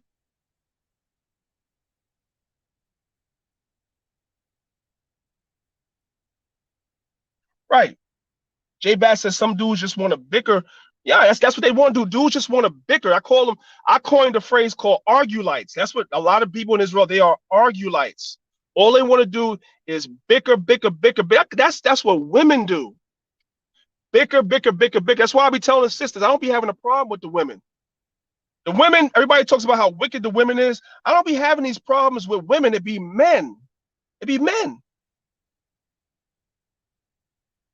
The women are not the ones that's making, I'm expose this person, I'm expose that person. I mean, you might have, every now and then, you might have a sister. It's the men doing that. Men. We know that that's really a characteristic of women. Women like to gossip and talk and expose. And women like to do that stuff. As men, you're not supposed to, that's supposed to be against your spirit. Like, no, I'm not doing that, man. Let me just turn on my camera. Why do you guys think I don't come on Maccabeestv every day? I come before y'all when I have something important to say. I don't just turn on my camera just for turning on my camera's sake. I don't. A wise man gave me some advice years ago, and I took it. And that wise man told me, he said, "Yo, when you're ready to turn your camera on and say something crazy, he said, just do this." He said, walk away from your phone for like an hour. Put your phone down for an hour and walk away, and come back an hour later. And if you still have that same spirit an hour later, like you want to do a video, then you need to do it.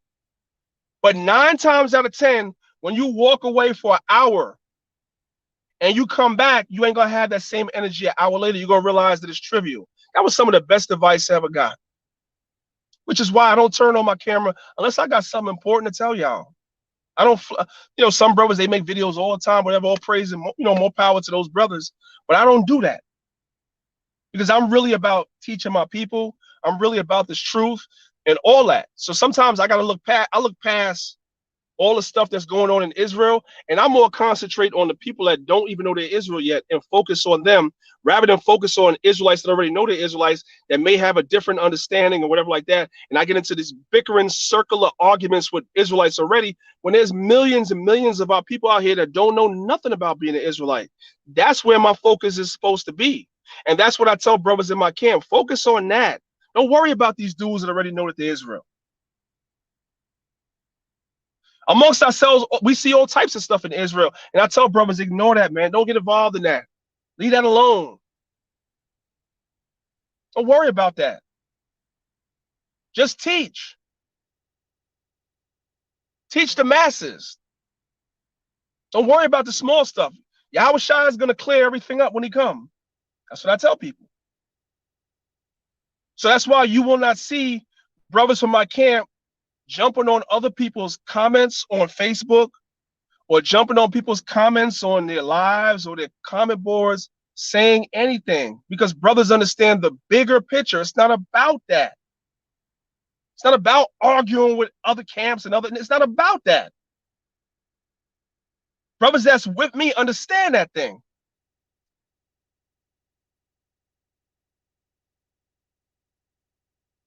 That's what I'm saying. And Tawada for that, brother. That's Deacon Tawada from ISOC. That's my reputation in Israel. That's what I was trying to tell this dude. That's my reputation. Listen, the cloth is different. That's my reputation in Israel. Everybody knows I'm a conciliator. I reach out to different camps. I talk to different camps. People that I don't even agree with, I talk to them. I have relationships with almost everybody, regardless of what they teach. That's my reputation. He cannot say the same. He cannot say the same.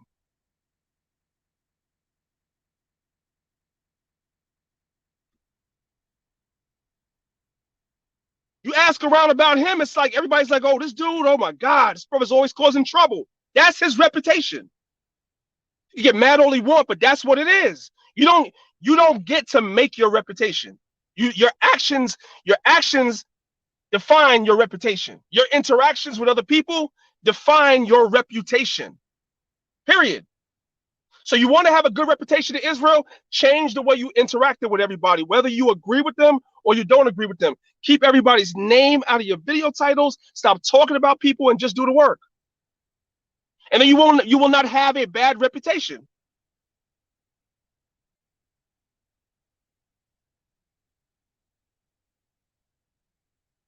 I can't go nowhere where I hear good things. I'm like, God damn, everybody got something bad to say. Is that bad? I guess so.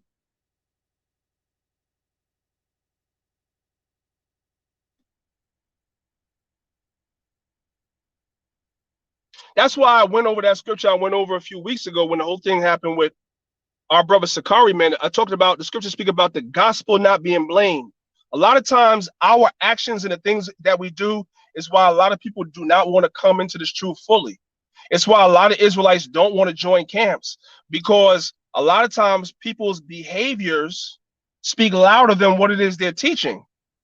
When we're supposed to be living Bibles, you're supposed to be a walking Bible. The first Bible that somebody's going to see is you, especially an unbeliever.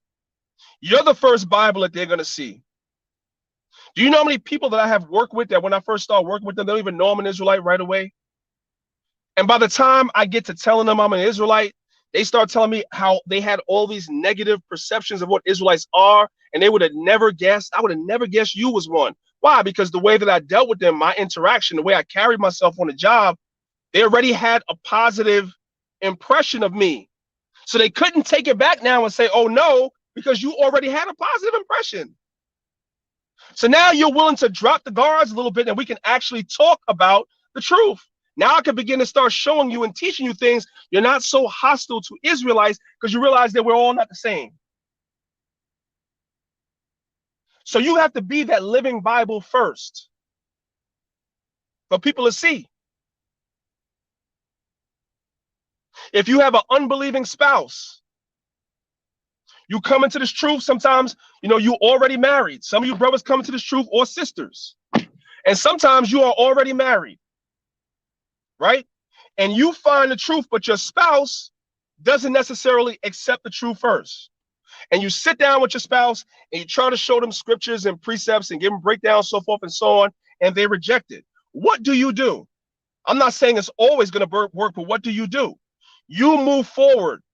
You keep the commandments. You do what you're supposed to do. And a lot of times, in many cases, your spouse, if they know you one way, let's just say before you come into the truth as a brother, you're reckless. You're running the streets. They're selling drugs. You're in the clubs. You're doing this. You're doing that. You're not really taking care of home. Whatever the situation is, right? And then you come into this truth and you repent. And you start trying to show your wife these scriptures, right? But your wife still remembers 6 months ago what type of man you were, right? So she's not necessarily believing in the truth because she knows you Rasan from 6 months ago. So what do? You live this truth. You be the Bible. If she's not willing to look at the physical Bible, you be the Bible. You live it. You become it. You embody it. And then guess what's going to happen 9 times out of 10? When she starts noticing those changes in you and realizes it's real, then she herself may be more open, or your husband, in the case of a woman, your husband may be more open and amiable to hearing the truth now that they see what it did for you. So you have to be the Bible first for a lot of people. A lot of times, in reality, the reason why people don't want to accept the truth from us, we go to family members, friends, spouses, co-workers. You know why a lot of times people don't want to accept it? Not all times, but you know why a lot of times people don't want to accept the truth? It's because We're on the jobs and we're in different situations at home, and we still acting like we was acting in the world, but then we dropping precepts too. And people see that, like, hold up, dude, you still acting the same way you was acting before. Now you just got a Bible. No. People have to see that change. You have to be that light first. Then you can open up the book and be like, these words right here in this book is what made me make this change. And that person might be more amiable or open to it. So this truth is all about reputation. The book of Proverbs speaking about having a good name.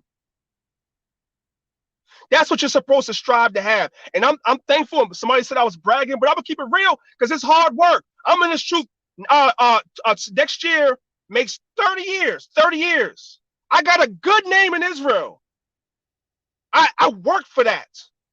I worked for that. So you guys ain't out here hearing all types of bullshit about what I'm doing. I worked for that. You're supposed to strive for that. Shout out to my man, Born Knowledge, man. Knowledge Born, what's going on, King? I called you a couple of weeks ago, but I didn't get you. I'm gonna call you again, man. We definitely got to get together again. I appreciate that, bro. I appreciate that. You said the Hebrew Jizza, all praise to the Most High. Yeah. So now I know that was a lot of chaos that was going on earlier, family. You know what I'm saying? Sometimes it's necessary. Sometimes things need to be said that need to be said. You know what I'm saying? For the most part, like I said, man, I said this like last week and stuff like that. For the most part, I take load. A lot of times when things are said about me, towards me, I let it slide. I do. A lot of times. But I don't ever want anybody to mistake the way that you brothers and sisters see me act in this truth for weakness. No, this is 30 years of refinement. This is 30 years of refinement. And I'm still being refined to this very day. I had a rough upbringing. Everybody got a story to tell. I do too. I had a rough upbringing. I done been through some shit. Which prepared me to be in this truth, to go through the shit I've been through in this truth. That's why I've been able to endure in this truth this long, because of the shit I went through in the world first. It built me up for this. But you have brothers that's Johnny come latelys that think that's everything. No, brother, I've been through shit too. So there's no man in this truth who I'm worried about, or no, come on, it's crazy. It's crazy. This humble, laid back spirit you see took time. I could put up the videos of myself, man, 2002, 2003, I was a different person. Especially when Bun Lawyer was alive back then. Brothers will tell you, me and him was two of the most hated people in all Israel the way that we came. Ask around. What you guys see today is not what was going on in 2002, 3, 4, 5, 6, 7. No. No. I had to humble myself and realize the way we was going about things was wrong. Now all of a sudden, brothers is taking that as weakness. I see. Okay. I see. Yeah. And that's my message to you brothers and sisters that's listening. You know, thank y'all for listening this morning. Like I said, I know it got a little crazy, but that's all right. I had time. Supposed to be taking a nap, but I had time. I didn't think I'll be on this long, but it's all good. Sometimes things need to be said. I know some people say it's not a good look, but sometimes certain conversations need to be had. Right? And so right. Knowledge Born knows how far back I go. He knows. You know. It was straight raw, uncut, straight raw. I had to humble myself and refine myself from that. Rough around the edges because of how I came up. We had to refine ourselves from that. But the message, if anybody, that I want brothers and sisters to take away with is this, man. As you walk in your walk in Israel, however long you brothers and sisters been in, whether it's a couple of months, a couple of years, many years, brothers and sisters, protect your image. Protect your name by doing what's right when it comes to brothers and sisters in this truth. Don't worry about what's going on to the left of you or to the right of you. You be the change in Israel that you want to see. You treat people the way you want to be treated, even if you weren't treated coming up the way you wanted to be treated. The way that I was treated in some respects when I first came into this truth coming up amongst some of the brothers that I was under, I had very good elders that was over me, but I also had some people that didn't deal with me right. Now, when I became a full age in this truth, I had a choice to make. Either I was going to follow the pattern behind the brothers that did me wrong, or I was going to follow behind the patterns of brothers that did me right. And I chose to follow behind the path of the brothers that did me right. And I don't use as an excuse the people that did me wrong. So you don't worry about what's going on to the left of you or to the right of you. You be the change in Israel you want to see. You treat people the way you want to be treated. You be that living and walking Bible that your co-workers, your parents, your siblings, your children, you be that person that they can see. Peradventure, some of them will come into the truth. I'll give you, brothers and sisters, a perfect example, right? My sister is just now accepting the truth. I've been in this way of life next year 30 years. My sister just over the last, I would say 2 to 3 years, is just now really coming into acceptance of this truth. So for the last 26 years, whatever happened, whatever number it is that you want to call it, there were times where she was 100% against what I was saying, and the same rote stuff. Oh, that's hatred, and God loves everybody, and this, that, and the third, and you can eat what you want to eat, and everything, and all this other stuff for 2.5 decades, right? But I never wavered from my walk. I never wavered from being who the person who I was in this truth, regardless of her not accepting it or any of my other. I didn't have, some people are you're fortunate you have actual family members in this truth with you, right? I've seen brothers have their actual brother in the truth with them. I've seen brothers and sisters have their siblings in the truth with them. I've seen people, even in my camp, their mother is in the truth or their father's in the truth. What a blessing. I didn't have any of that stuff. But I always still been me. Always still carried the torch the way I'm supposed to carry the torch. And as a result, my sister said to me not too long ago, she was like, yo, I like the fact that you used to always tell me stuff, but you never gave up on me, and you never really disrespected me with the truth. You just kind of just stood your ground, and now I'm seeing it. After 2.5 decades, family, now she's coming around to see it. 20-something years. Because I stayed consistent. And that's the message that I have for you, brothers and sisters, as well. Just stay consistent. What's up, Uncle Claude? What's going on, bro? Good to see you, King. Just stay consistent. That's all. And protect your name. How do you protect your name? By keeping the laws, statutes, and commandments and doing what you're supposed to do. Protect your name, protect your image. So that when things go down in Israel, right? Whatever, like the conversation that you just seen me having, right? You don't have to worry about if somebody's going to dig up a skeleton like, hey, brother, you did this. No, I didn't do that. I didn't do it. And I was always cognizant of that. Like, you ain't going to be able to throw nothing in my face and say I did that. Nope, nope, nope, nope, nope, nope, nope, nope, nope.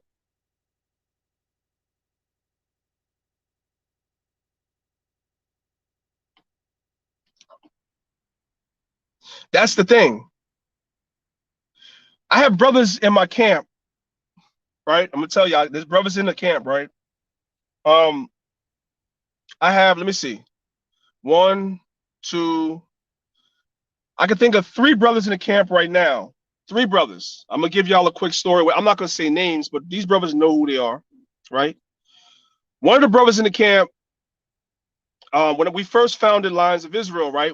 This brother was with me back at the old school back in the days. And when we first joined the camp, first formed the camp, the brother was like, yo, after everything I've been through at the old school, I never want to be part of no organization again. We was like, cool, no problem. But the brother kept coming to camp. Like, he just would show up on Saturdays and just stand in the audience. Just stand there, right? Then after a while of coming week after week after standing there, when things would get a little hot, the streets, whatever, the brother would come and stand on the other side with the camp. He would stand there. But he wasn't down. Remember, he said he didn't want to be part of no organization.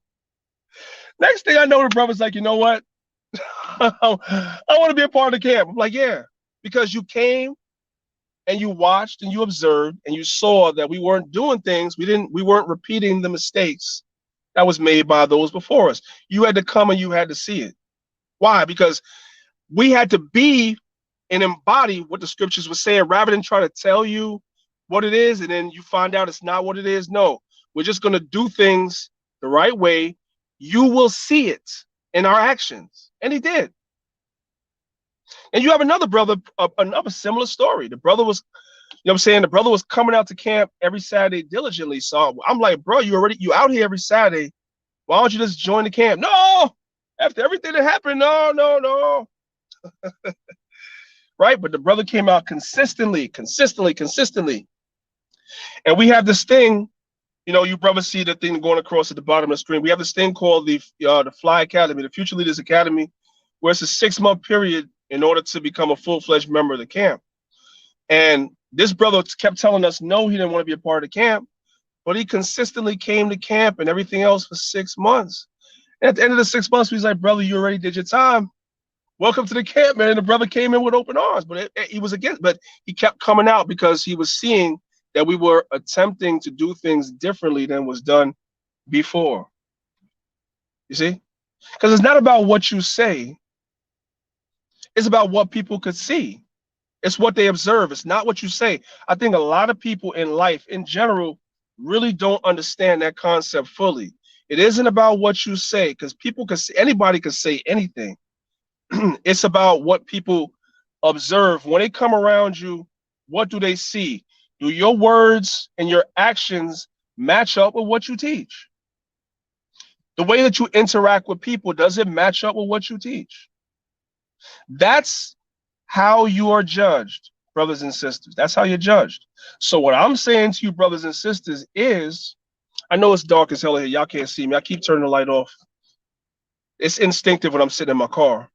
I know you still can't see me, but anyway, that's what it's all about, brothers and sisters. It's about just embodying what it is that you're saying, and those that's meant to see it will see it. When you hear all this stuff about all this stuff, oh man, all these camps are wicked. You never been a part of every camp. You never interacted with every camp. You just don't know. I understand that you may have had a bad experience. I had a bad experience coming up. But the truth of the matter is, everybody and everything is not the same. Shout out to How Music. Yeah. Actions speak louder than words. And your reputation precedes you. You see? Like when you are not present, what do people say about you? What type of person you are? That's important. So every interaction that you have with people in this truth and out of this truth is extremely important, especially if they know that you're an Israelite. It's extremely important. People are watching you. I had an experience recently. I'm not going to, give too much details about it, but somebody been watching me for, like I was telling, somebody's been watching me for about 6 months. And they knew who I was. They recognized me from YouTube, whatever. They've been watching me for 6 months. They didn't tell me that they recognized me. And I've been interacting with this person for 6 months. And then after 6 months, right, the person tells me, blah, blah, blah, I know, I almost gave it the ghost. Because I'm like, yo, in this particular situation, you know what I'm saying? This one of my slaves. In this particular situation, I only could say but so much, right? This person recognized, you know what I'm saying? And they kept it because they said I was just checking you out. It's like, God goodness. Imagine if I would have been here showing my ass. Ain't no cameras on. Right? So I could have been here showing my ass. You know what I'm saying? Now I look crazy.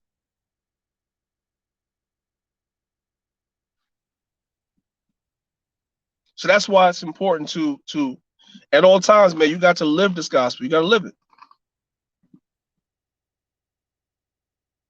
And you have to have genuine love towards your people too. Right? Not words, just talking. But like it says in the book of 1 John, in deed and in truth. Deeds, action, verb, action. That's how you show love to your people. You love your people by actually doing the actions, man.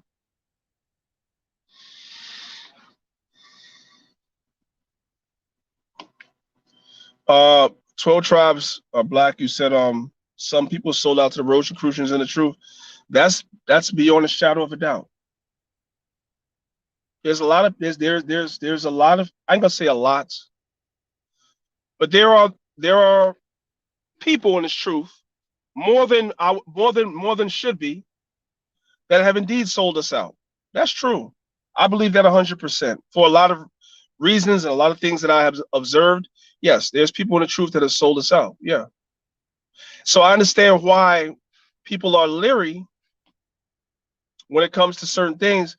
That's why I did a video, a live stream. And I do, yes, brother. Some camps do give Israel a bad. Yes, this is all true. But this goes in hand with what I'm about to say. I spoke about it a couple of months back. I'm gonna talk about it again really quickly, right? I gave 3 examples of, I'm going to use the word proving, right? It tells us in the book of Sirach that you're supposed to prove a friend. That's what it tells us in the book of Sirach, right? One of the things that I noticed in Israel why there's so much problems in general overall is because we don't apply that principle of proving a friend. Let's start on a lower level, right? In terms of friends, you got 2 brothers in Israel that meet, and they hit it off right away. I'm talking about brothers. You know what I'm saying? They hit it off right away. They, whatever, they vibe. And immediately you start pouring into this person probably things that you shouldn't be telling this person because you haven't known them long enough. You haven't been. The Bible tells us in the book of Proverbs that a friend is proved in adversity. You don't really know somebody's your friend really and truly like that until you've been through something with them. And they show themselves to really be your friend, really be your brother. They might be your brother in terms of being a believing Israelite like you. You have those, but then you have really people that you could call a friend. Everybody's not a friend. And what happens is a lot of times we as brothers sometimes pour into people that you don't really know. You tell people things about yourself that you probably shouldn't tell them because you haven't proven them, nothing like that. And next thing you know, you and that person have a falling out, and that person will, the scripture say, they will seek an occasion. They will take that information that you told them in a moment of vulnerability because you thought that was your friend and try to use it to expose you. And you sisters be doing that to each other too because you don't prove them. You got to take some time and really get to know somebody. You know what I'm saying? The scriptures speak about having one counselor out of 1,000, I believe. I don't want to misquote the scriptures. Have one counselor. And that's somebody that you know and know to be a friend. They've proven themselves. So you know if you tell this person something, it's going to die with them, right? And one of the reasons why you have so much contention amongst brothers back and forth, fighting amongst brothers and stuff like that, is a lot of times we don't prove each other. Then let's take it to the marriage thing. You brothers and sisters already know what it is. Everybody's just laying with everybody, and you don't take time to that whole courtship thing in Israel is a problem. Brothers are not courting sisters, not vetting sisters. Sisters are not vetting brothers. Y'all get with each other. There's a little vibe. Y'all like each other, and you're using the same criteria that you use in the world to get a mate. You're using it in Israel. You're sleeping with that person in the same amount of time that you used to sleep with a woman or a man in the world. There's like there's no boundaries.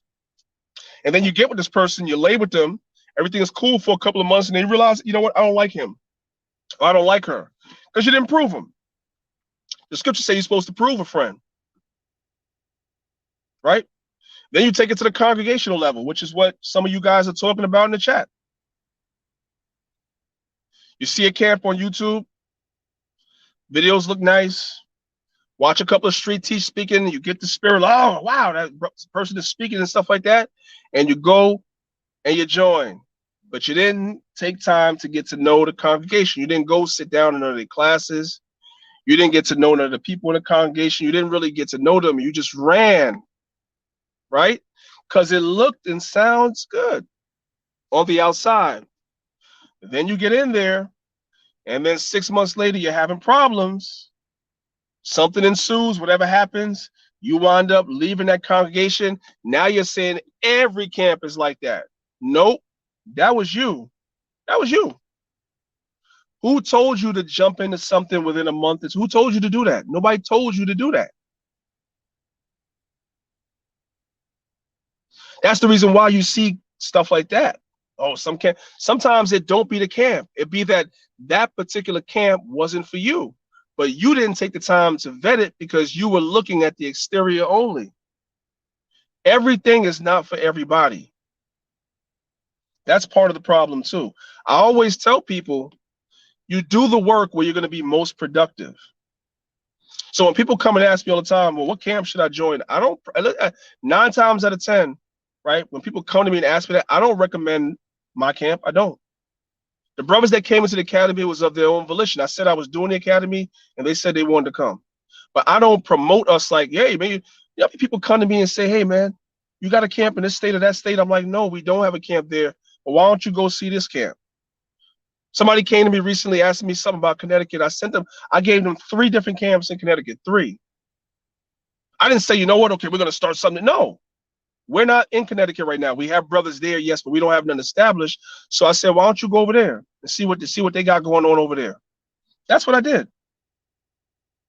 Go prove them and see if you like them. If you don't like them, I'll give you another camp. You don't like, because you trust me enough to send you somewhere. So these are the brothers who I think are good. Since we're not there, these brothers are good. Check them out. You don't like them, I'll give you somebody else. I'll give you somebody else. I do that all the time. But I tell brothers that come to me, I tell them, make sure you don't just go and join. Make sure you sit down and make sure that it's where you want to be. And you know when you get in there, you're going to be productive. That's the advice I give people.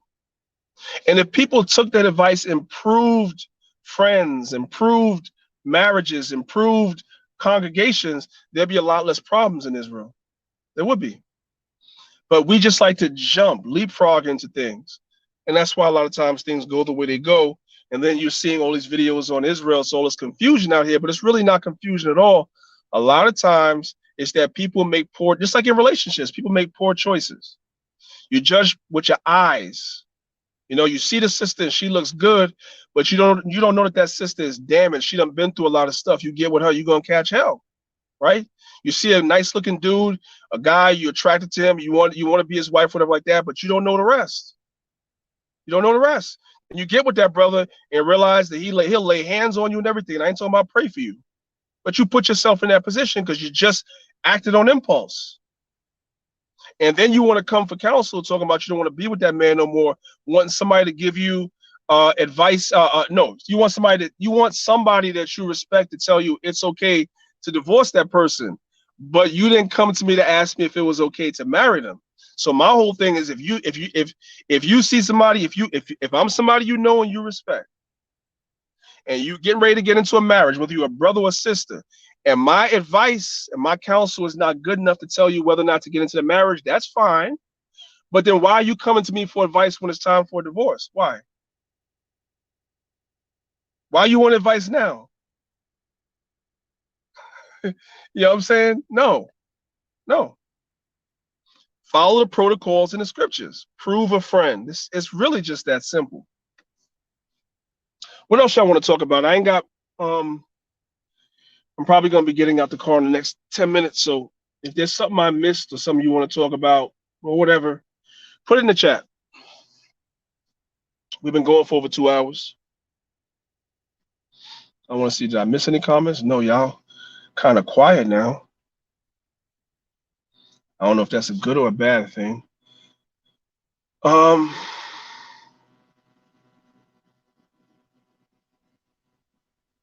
Yeah.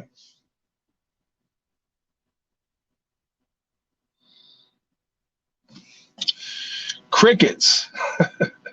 So I'm going to take it that because y'all are quiet, that there ain't nothing else.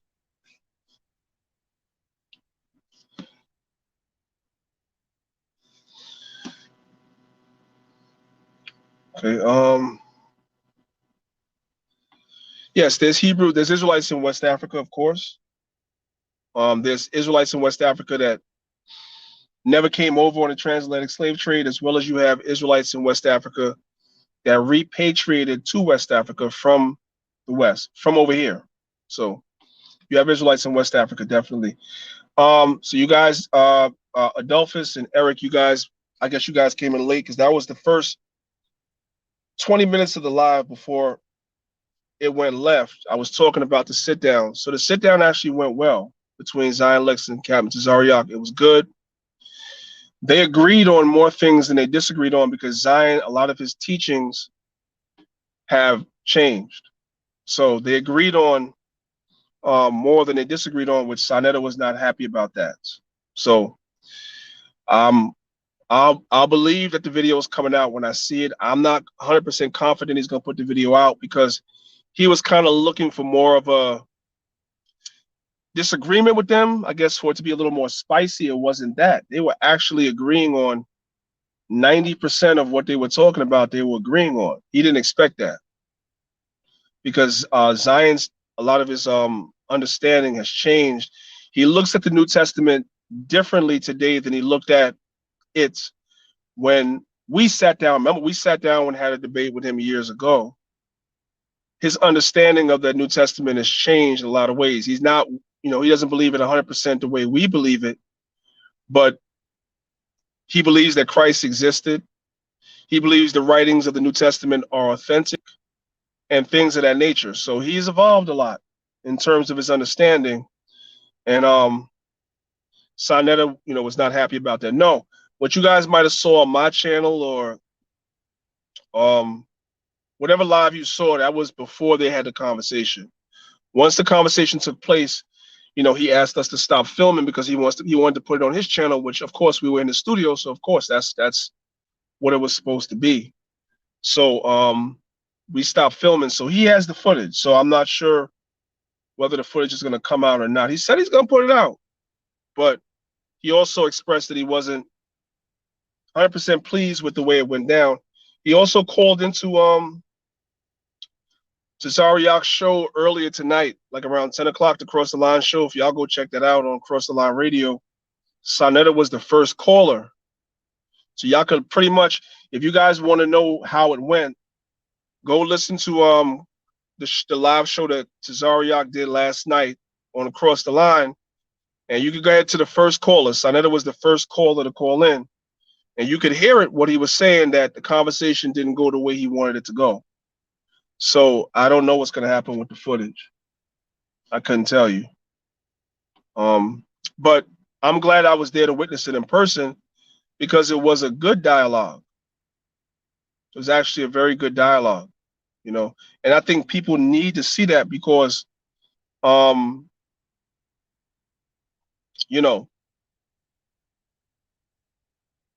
there's a lot of misconceptions about what those of us Israelites that believe in the New Testament, what we teach. A lot of people, I'm talking about in the conscious community and even in the Israelite community on the Torah-only Old Testament side, a lot of them have a lot of misconceptions about things we teach. They kind of superimpose Christian understandings on us, i.e., we don't have to keep the laws and things of that nature. Like they think that that's what we teach. You do have Israelites that teach that, but the majority of Israelites, know better than that. So they superimpose these things on us. So this brother actually sat down with different people, including myself, and we kind of explained to him what it is we teach. And when he heard what it is that we teach, it kind of changed his perspective on different things because he understands how we understand the New Testament, right? So the conversation was very positive because it wasn't coming from a place where he was trying to treat us like some Christians. We're in agreement on all those tenets, right? So it was definitely a positive conversation. It was good. There were some places where they disagreed, but that's to be expected, obviously. But it was overall a good conversation. It wasn't what people expected. So I hope he puts it out for you guys to see. I think you guys will enjoy it as I try to tell him. Yeah, I try to tell them that the people do want to see it. They're not necessarily looking for the contention. They just want to see what these brothers were talking about. I could definitely tell you, like I said, when we had our discussion with them back in the days, they didn't accept that Christ even existed. Yahweh Shah, they didn't even accept he existed. But like I said, I had a conversation with the brother and I showed him some things about why it is that we teach what we teach. Why is it that we teach that Christ, is a savior, so forth and so on. And when I showed it to him, the brother had a different perspective and could understand where it is we're coming from. So the hostility was lost. And I wish it was more brothers on that side that would at least have an open ear, whether or not they're going to change what it is they teach or not. Only the Lord is in control of all that. The Most High is in control of all of that. But I wish more brothers on that side would at least listen, because they would understand that we have a lot of things in common with our brothers that, are what you call Torah based. We have a lot of things in common with them, And I also wish they understood that a lot of the arguments they make against the New Testament, they make against the Old Testament too. Just keep that in mind. Wait, you said since at birth? Who's that? And what did they say? Not that I should even really be even feeding into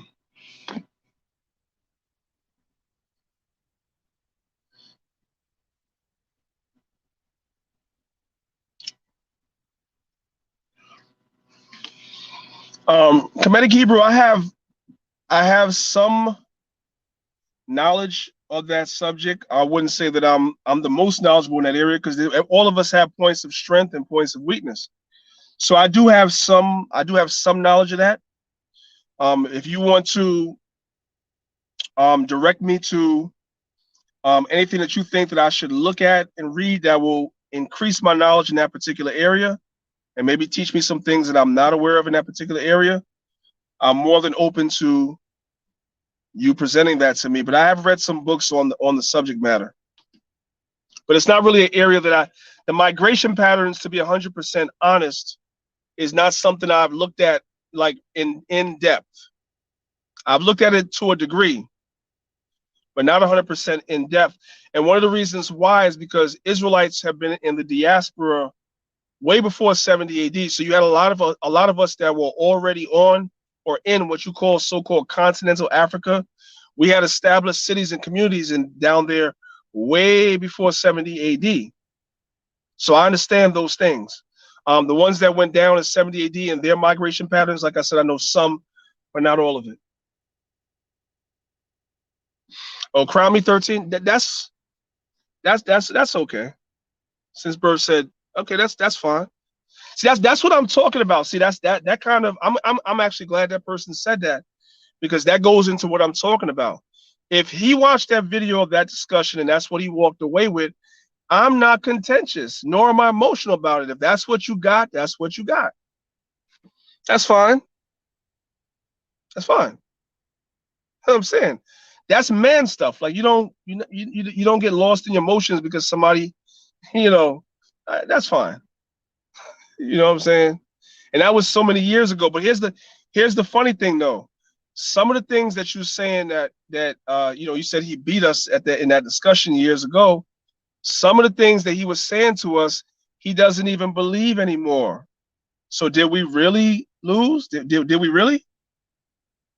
That's the question. I'll just leave that there.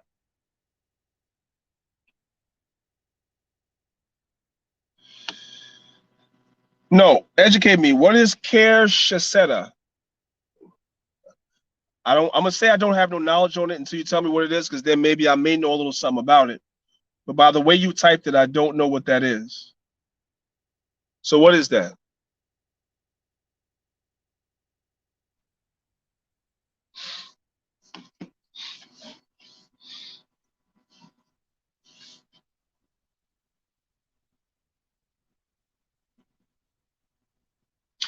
Comedic Hebrew, I gotta look you up. I don't know. Right now I'm live. I'm gonna look you up real quick. I'm using my phone. Do you have a YouTube page? If you have a YouTube page, you should definitely do a video on what you asked me about. Like, educate the people. I'm always willing to listen,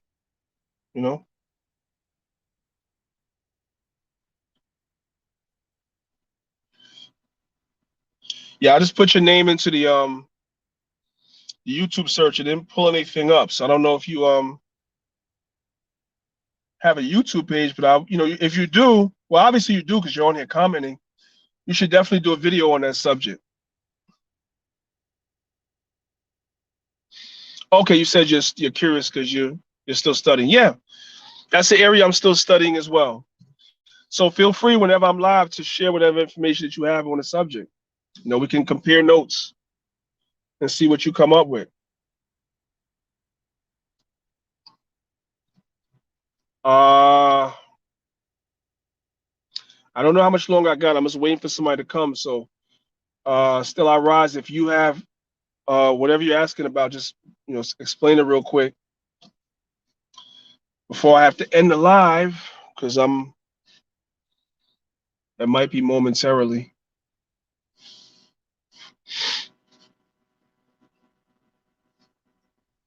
Well, this has been interesting. I'm sure you guys got entertained. I gotta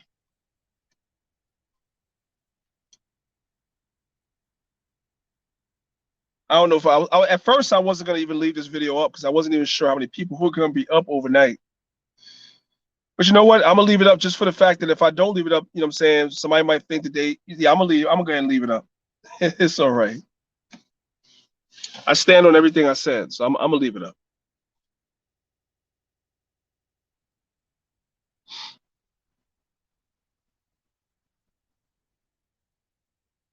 Oh, since birth I was sentenced to death.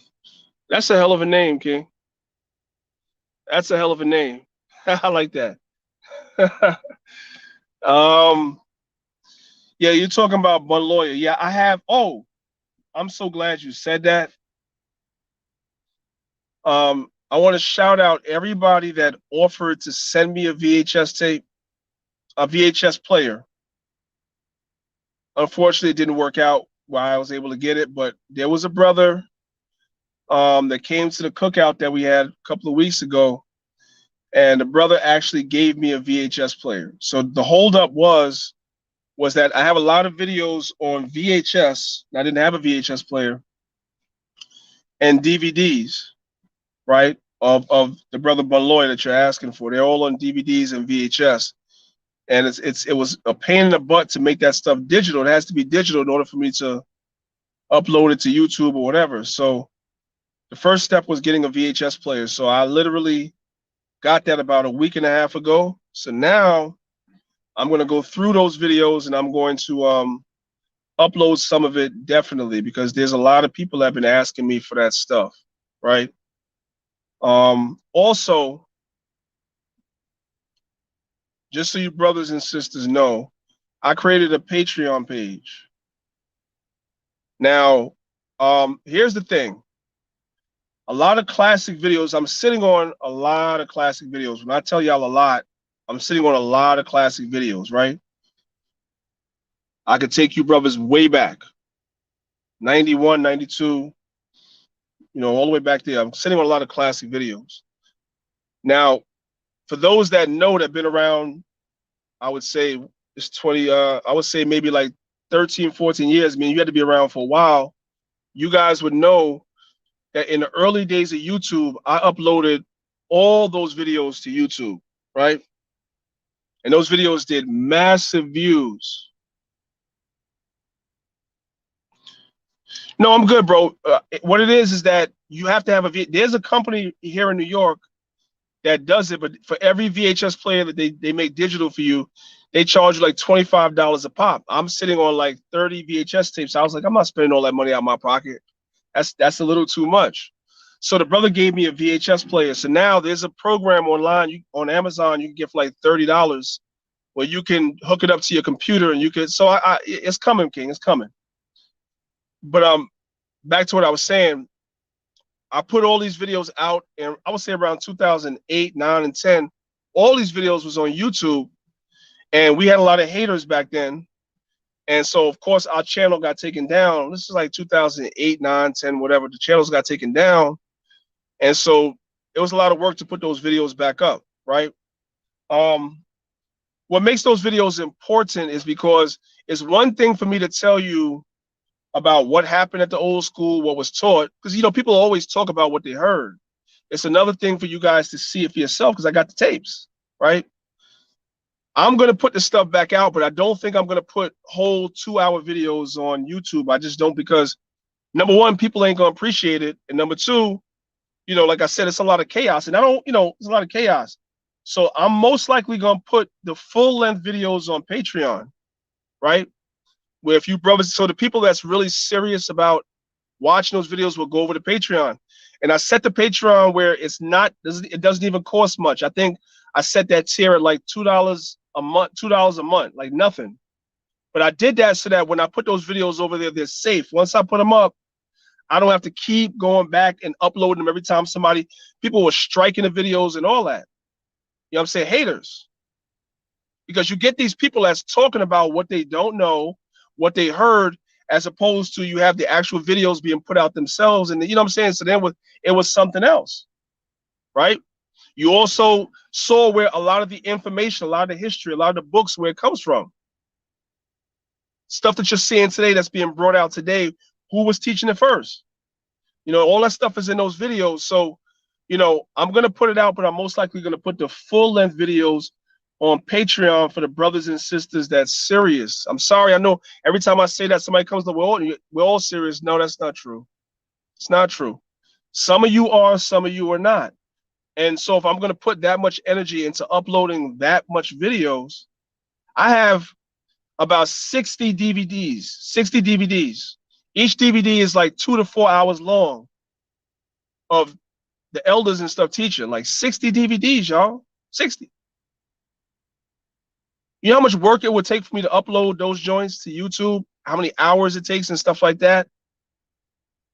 I'm not doing that for people to be on the comment boards arguing, people thumbing the video down, striking the video because they're haters. Like, who has time for all of that? I don't. So I'm going to put some of it on YouTube, yes. But most of it I'm going to put on Patreon. All right?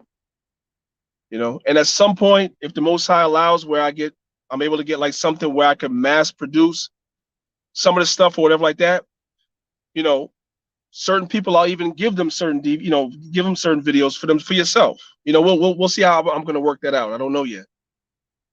But yeah, what I'm saying? You get to see young versions of everybody, man. I got videos with some of the people that y'all know as teachers in Israel today, man. Before they're gray, their beards were even gray, man. Young, what I'm saying, teaching. It's funny to even watch it. Sometimes I sit down by myself or with brothers from the camp and look at it like, wow. It's crazy. So my Patreon page is the same as this, Maccabeestv. I literally just set it up so there's nothing up there. All you guys will see that there's 2 tiers, right? There's a silver shield tier and there's a gold shield tier, right? So the silver shield tier is you're going to have access to YouTube videos, and I'll probably give you guys access to some of these old DVDs from the elders, some of them. The second tier, which is the gold tier, is the tier where I'm going to literally put all the elders' old videos, right? And I'm going to do a lot of these PowerPoints that you guys keep asking me to do. Like, y'all keep asking me to do PowerPoints on the Middle Ages and this, that, and the third. And I put so much time and effort into these videos. Some of these videos are going to be like 3 and 4 hours long. I know if you a patron, you're going to actually sit there and watch it, you know what I'm saying, because you're a patron. If I put it on YouTube, it's going to sit there and languish. I ain't watching no 4 hours. Because listen, I'm going to tell y'all something. When I look at videos on YouTube and somebody send them to me, first thing, y'all stop me if I'm lying. When somebody sends you a video, one of the first things you do is you look at the length of it and see how long it is. You know what I'm saying? Well, I ain't got time for that. You know what I mean? If I do it, I know y'all do that. I know y'all be like, no, it's all right. We want it. Yeah. Yeah, all right. I know y'all do that because I do it. So imagine me sitting down doing a 4-hour, 5-hour, 8-hour video. Who gonna watch that? Nobody. Not on YouTube. But if you take the time to type in patreon.com and go over there, I know you're serious. So on YouTube, I'm going to put clips of some of these things. Patreon, the people is going to get the full length because I know that you're serious. You're paying for it, right? So you're serious about it. Now, I ain't selling y'all no Bible breakdowns and like that, so I don't want nobody, because somebody going to get simple. That's not what I'm talking about. I'm talking about putting stuff on there that's really it'll be hard for you to get anywhere else. It's now the people that still have these DVDs and these VHS tapes.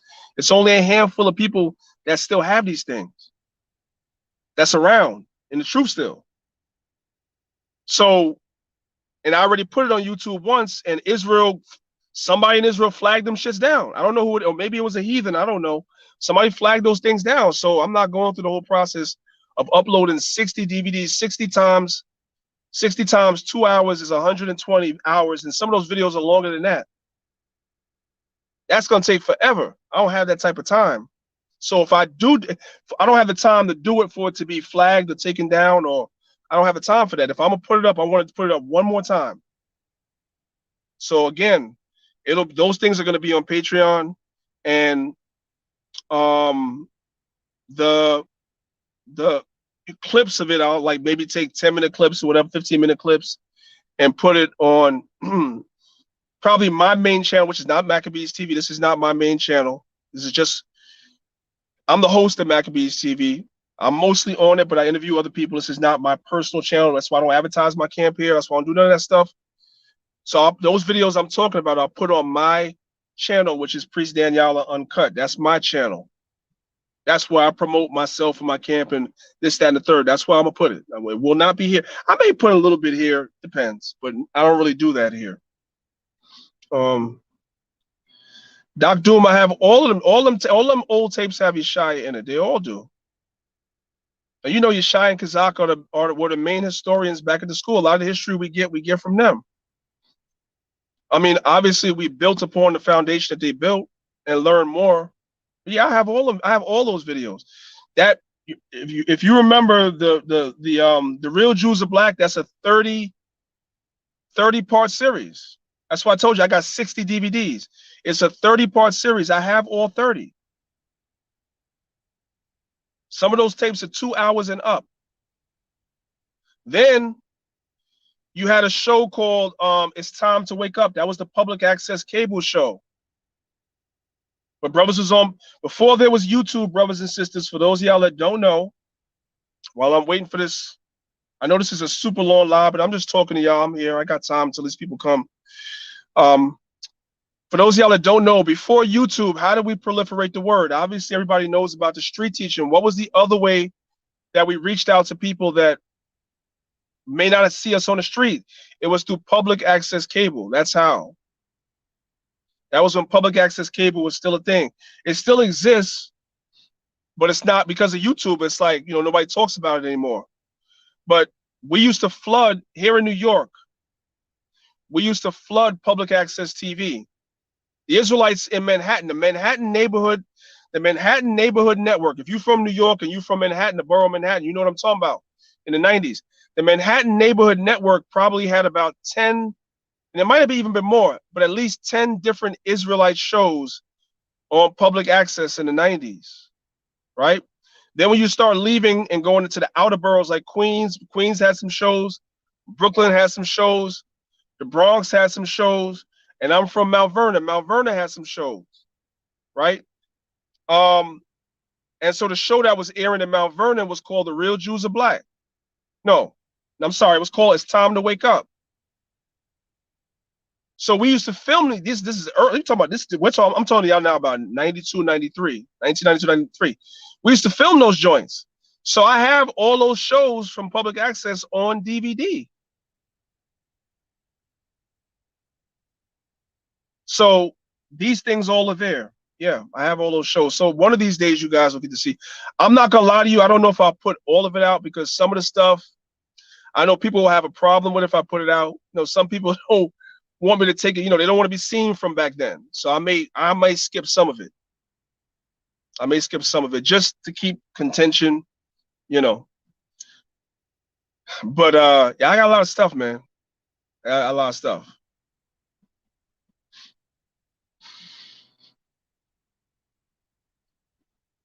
Yeah, so Doc Doom, I remember, right?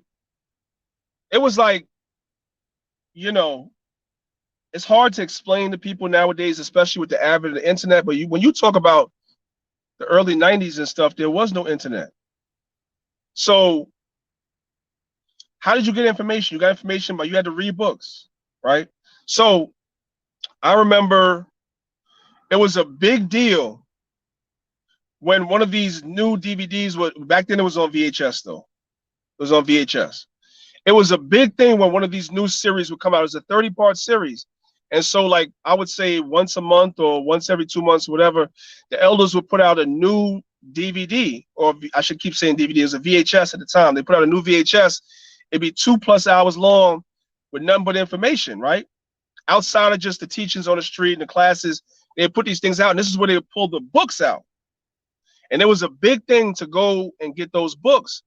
And if you're from New York, you know what I'm talking about. There's a place called Strand's Bookstore on 12th and Broadway in Lower Manhattan.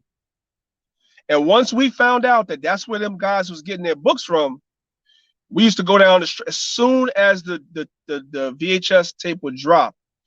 Myself and Bun Lawyer and a few other brothers, we would watch the VHS tape, right?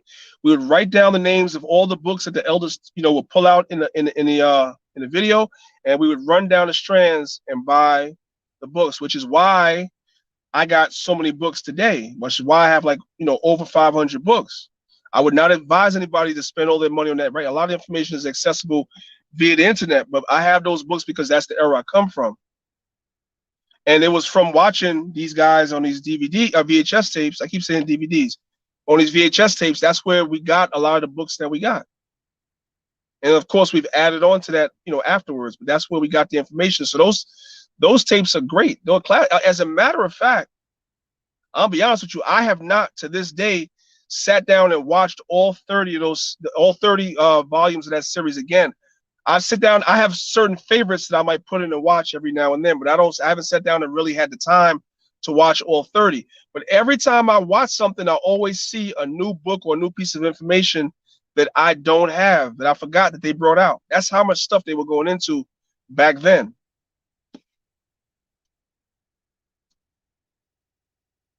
So all that stuff is on these DVDs. Now I can say DVD because we transferred it over from VHS to DVDs. That's how come I have them on DVD now. And all this stuff is on there. So I want you guys to see for yourself. Like, don't take my word for it that this is what was said. And this, you're gonna hear a lot of people saying this was said and that was done. No, I could show you. I can show you. Oh man, you said you in San Diego. So let me see. It's 3:25 in the morning. Okay. Well, the water for watching. The water for watching. So what else? So it seems to me that usually one of my coworkers comes in at 5 o'clock in the morning to open the place up. He's not here. That's why I'm still talking to you. I don't know what's going on. Hopefully he's all right. You said he used to go in on the UFOs and stuff like that. Yeah, he used to go in on a lot of stuff. He used to go in on a lot of stuff. I wouldn't trade the experience of having gone through that, even with the bad that I went through, and I went through some bad. I would not trade my experience of going through that for anything. If I had it to do over again, I would make the same choice to come into this truth and go through the ups and downs that I went through all these years. I would do it again. Because you can't quantify the experience. The experience is both good and bad, right? And it gives you a greater perspective for what's going on in the truth today because you've seen it all. So sometimes I see certain things in Israel. I'm like, oh man, I didn't see this. Like every time you turn around in Israel, right? There's a new person or whatever coming up with some old doctrines that keep popping up. It's cyclical. Every couple of years, somebody pops up and says, the laws are done away with. You ain't got this, you ain't got that, whatever. It pops up every couple of years. Every couple of years. Now, where I'm new to the truth, it would shake my spirit. Like, what the hell is going on? You know what I'm saying? But when you done seen it so many times, it's like, you just gotta, it's like nothing. You almost have no reaction to it. I almost go get popcorn and just sit back and see, okay, let me see who's gonna fall into that trap this time. So I wouldn't trade it for nothing.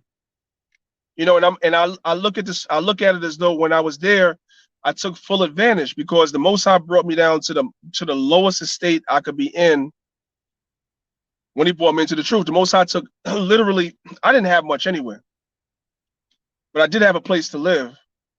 And when the Most High brought me into the truth, the Most High even took where I was living from me. And I was literally homeless. I tell my sob story every now and then. So if you've heard it, just ignore it. I was homeless. I was literally sleeping on the subways in New York, right? I lost my place behind, coming into this truth. And the Most High opened it up. That's the one thing I give the elders credit for. And I don't see in Israel today. When I came into the truth, the elders had jobs for brothers. May not have been the best jobs, the most glamorous jobs, but there was jobs for brothers. There was you did not have to be in a school and be unemployed. You didn't, because there was work. There was a sewing department. There was a security department. There was an oil department. So you could choose what department you wanted to be in, and you didn't have to be unemployed. They provided work for us. And there was something called the barracks. They provided a place for brothers to live, because all the young brothers of my generation, or many of them, was getting kicked out of their house. We were all coming to this truth in our teens and our early 20s. And our parents, and well, not my parents were deceased, but a lot of brothers, their parents was throwing them out the house. Imagine a 19, 20-year-old person that's finding out for the first time about the Bible, and you going home telling your mother's like, get out. Get out. Rebuke all devils. Shalom to you, King. Your mother's like, get out. So when you're homeless now, they provided places for brothers to live. And so the barracks was right around the corner from the school, literally right around the corner. The school was on 125th. The barracks was on 126th. So every day we would go out, myself and many other brothers that you guys know in Israel, I ain't gonna name drop. Many of us used to work in the oil department. We used to go out and sell oils and incense. That was a big thing in New York in the 90s. And we would come back from the oil department around 7 o'clock, and that's when class started. And we would all go around the corner and be in class. So if I'm living around the corner from a school, I'm in class every night, every single night except for Wednesdays, which I regret. But I was in class 6 days a week. And that's the reason why I have the foundation in understanding the scriptures and the history the way that I do today, because I sat my ass in class. Well, the Most High brought me so low, I didn't have a choice. I was right there. I had no excuse not to be in class, not to raise my hand and ask questions and soak the information up. So when that storm came, right, when men started falling out the truth behind whatever doctrine they was coming with, I didn't get swept up in that. I wasn't tossed to and fro because I was rooted, because I was in class. That's the key. So I would not trade that experience for anything, despite some of the bad things. I'm not sitting here telling y'all it wasn't bad stuff that happened to me too. While I was back at the old school, of course, bad stuff happened. Of course I was mistreated. Of course, I give y'all 100 stories, but what does it concern many of you who weren't there? What does it concern? What's going on now is what we all need to be concerned about. Not my sob stories about what was me and what happened to me. No, what's going on now? What am I doing now to be different in terms of the bad things that happened to me?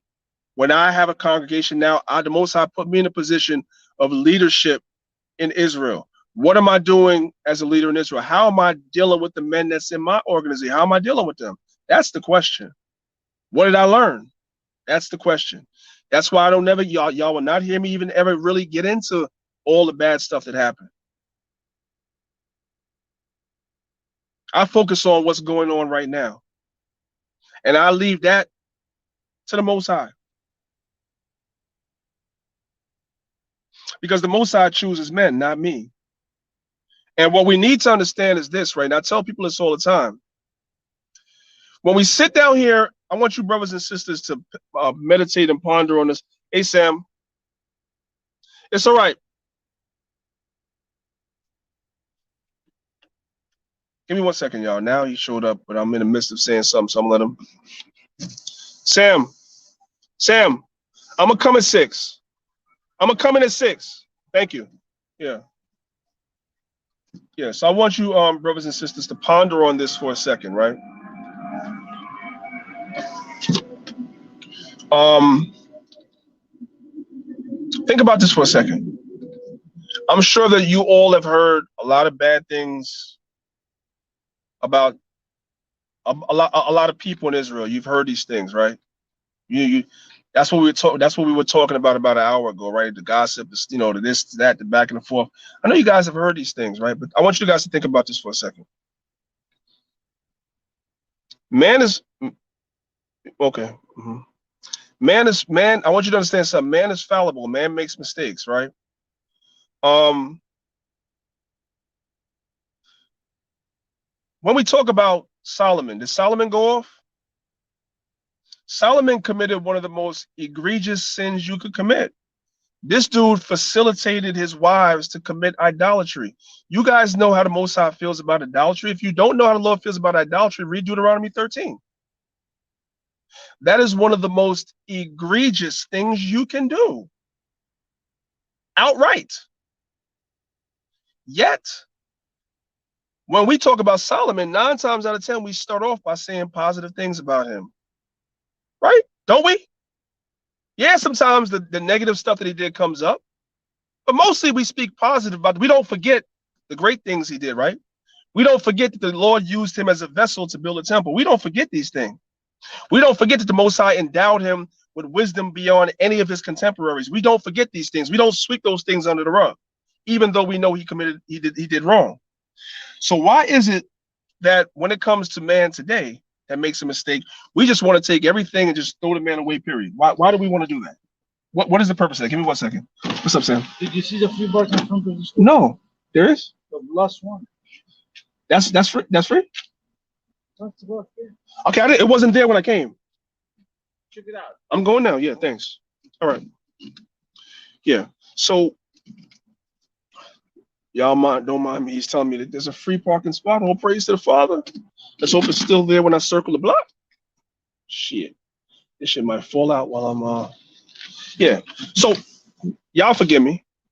Oh, y'all forgive me. It's all good. Yeah. So why is it that we take men, right, and we focus in on the one mistake that a man or people make? We take that and now we make that their testimony, like that's just it. We don't do that with Solomon. We don't do that with David. We don't do that with Peter. Peter denied Christ 3 times, man. 3 times. 3 times he denied him. I don't know that man. That's what he said. Huh? How often do we talk about that? Not more than we talk about the good stuff that Peter did. Right? Did Yahweh Shah the Most High throw Peter away? He did not. But yet, in this day and time, I noticed that somebody in Israel can make a mistake or do something, whatever, and Israel is just ready to take that person and throw them in the garbage. That is not the spirit of the Most High. It's not. It's not. And that's what I'm trying to say. Like, I'm telling you, brothers and sisters, don't have that spirit. Don't have it. Don't be like that. And that's why me and Kornaf was getting into it the way we were getting into it. That's why we were getting into it the way we were getting into it. Because he's not in a position to talk about anybody. Most High is not throwing away nobody that he talked about. Because if the Most High throws away anybody he has a problem with, if the Most High is throwing them away, the Most High gonna throw his ass away too. I'm gonna say it again. If anybody that he has a problem with that he talked about that he think the Most High is gonna destroy, before the Most High destroyed them, he's gonna destroy his ass too. Because he ain't no better. That's what I'm saying. Right. David went off too. Moses did something that vexed the Most High. That's why he didn't get to go into the land. Watch this. Watch this. Let's talk about Coniah, right? Let's talk about Coniah. You guys know who Coniah is? You heard of the curse of Coniah or Jeconiah? They call it the curse of Koniah. You ever heard about Koniah?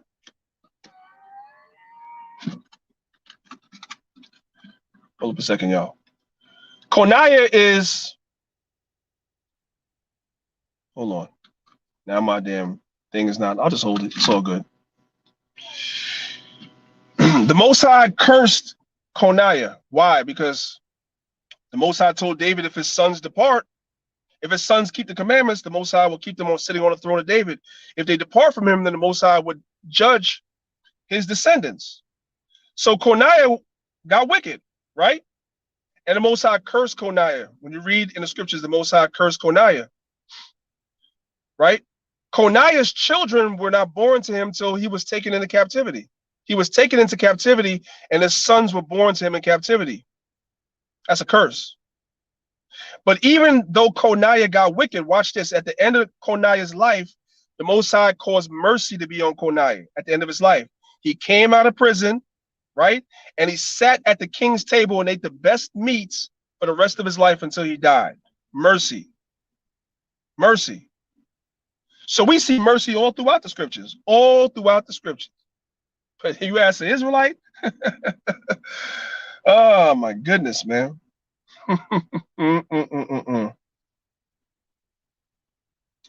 I tell you.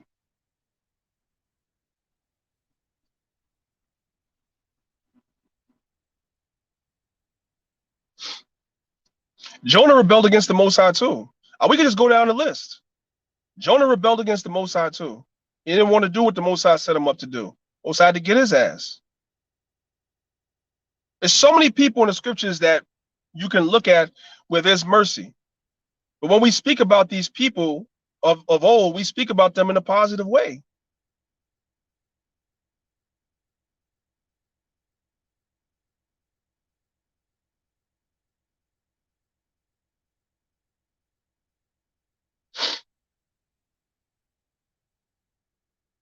So I'm just telling you, brothers and sisters, man, just have that spirit of mercy, man, for your brother or your sister, right?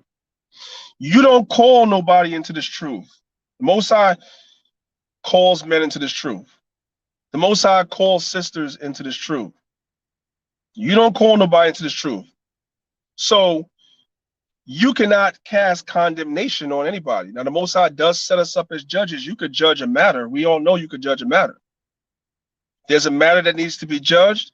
You judge the matter accordingly, but it's not up to you to cast condemnation. Like somebody can't come back from whatever mistake that it is that they may have made. And you especially shouldn't do that if you've been caught in the midst of something. That's what I'm saying.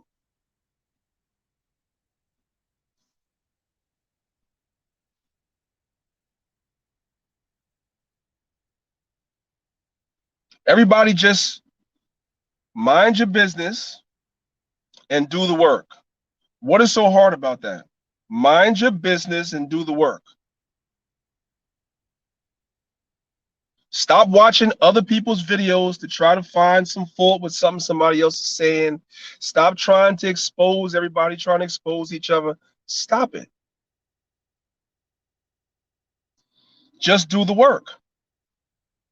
If the Most High is with you, He's going to elevate you. But if the Most High is not with you, it doesn't matter how many videos you try to expose nobody. It doesn't matter what you do. You can put all your energy into it. If the Lord is not with you, that's not going nowhere. I need for brothers and sisters to understand that. You're wasting your time. You see? I'm just saying. What else y'all got before I get out of here? I still got 18 minutes. I told the brother I'm not coming in. What else y'all want to talk about? Let me see if I missed anything while I was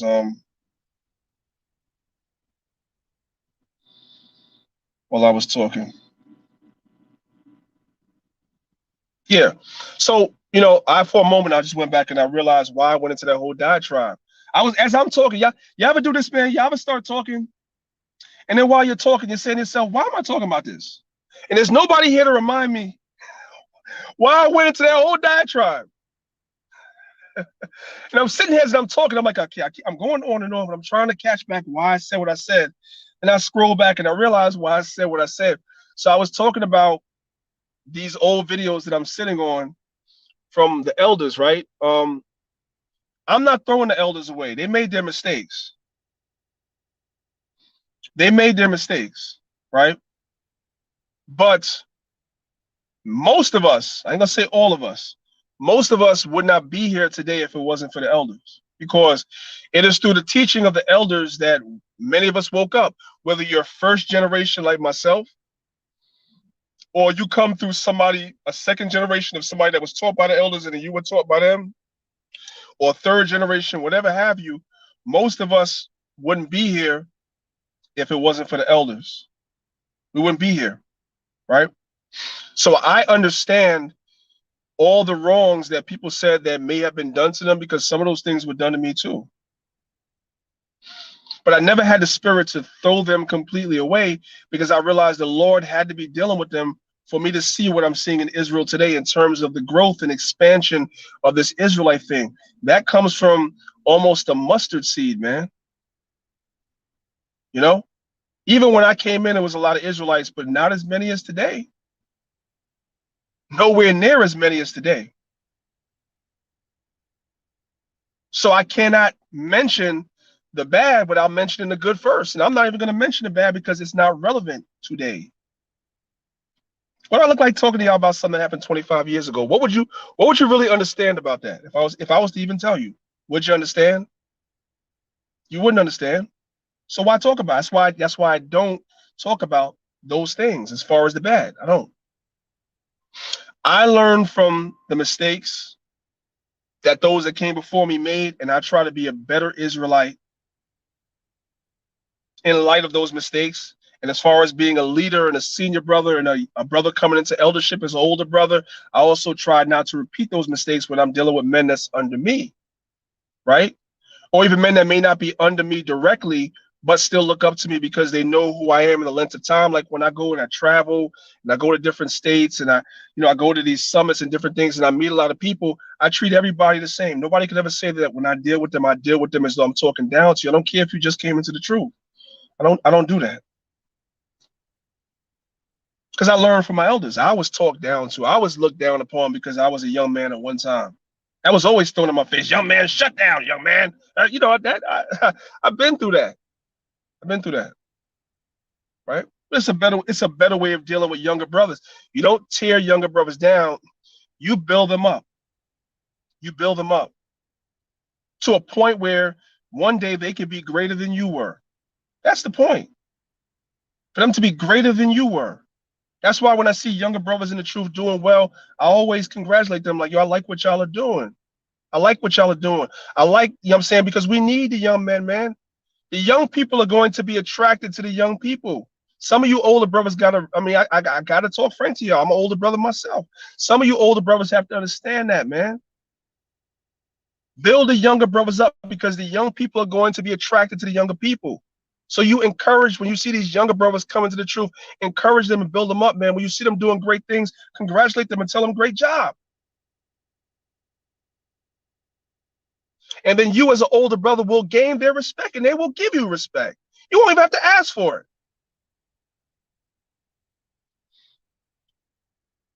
it. Priest, Ruko Devils, you said, what about Saul? Now, the Most High didn't have mercy on Saul. The Most High didn't have mercy on Saul, but the Most High did have mercy on Saul's son, Jonathan, to a degree, because David had a lot of love for Jonathan. To a degree, not really in life. I can't even really say that because that didn't happen in life, right? But even when we talk about Saul, we know that at the end, Saul got spirits on him because obviously the Most High took the spirit from Saul, right? But still, at the end of the day, Saul was a warrior, right?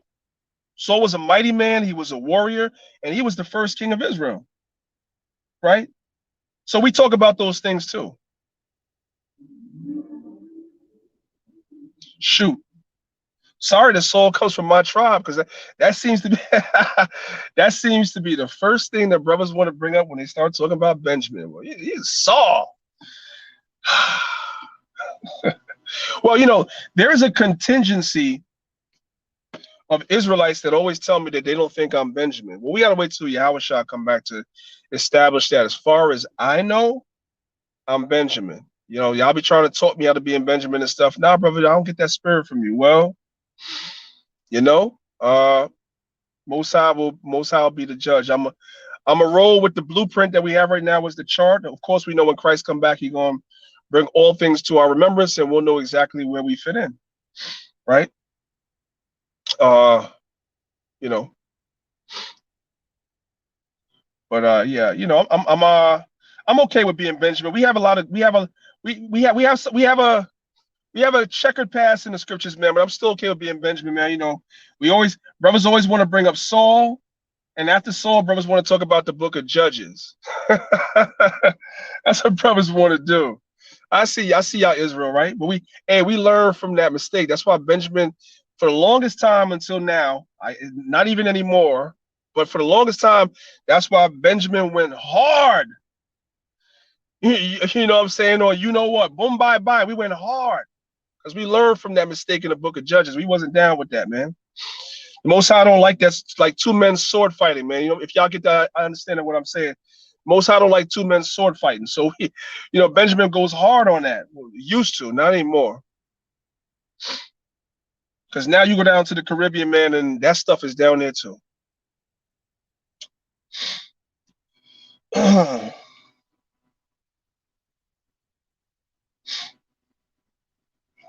Hey, Sir Arya, I got a question for you.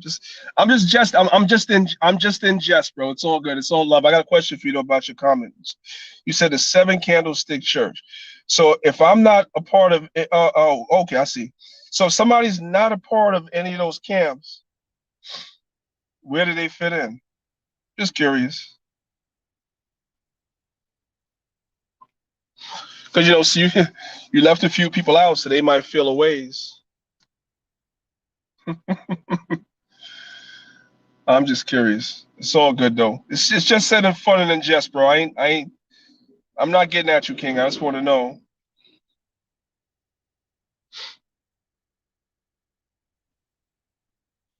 I'm gonna tell you something. As far as I'm concerned, and I keep it a buck. And if any brothers from my camp are in here, they know how we operate. We're the least. Like we're the least in Israel. As far as this is how we look at it, regardless of the fact that the Most High is causing some growth within the camp and stuff like that, and we got new people coming and stuff. But we're still the least, right? And I'm okay with that. Like I'm not. I would prefer for us to our camp kind of play the background as opposed to a lot of other camps. We're not really out there like that. Like people always say that, like we want more videos of you doing classes. We want videos of you street teaching. Yeah, we're in the streets, but we don't always post it. Yes, I do classes every week, but I always post it.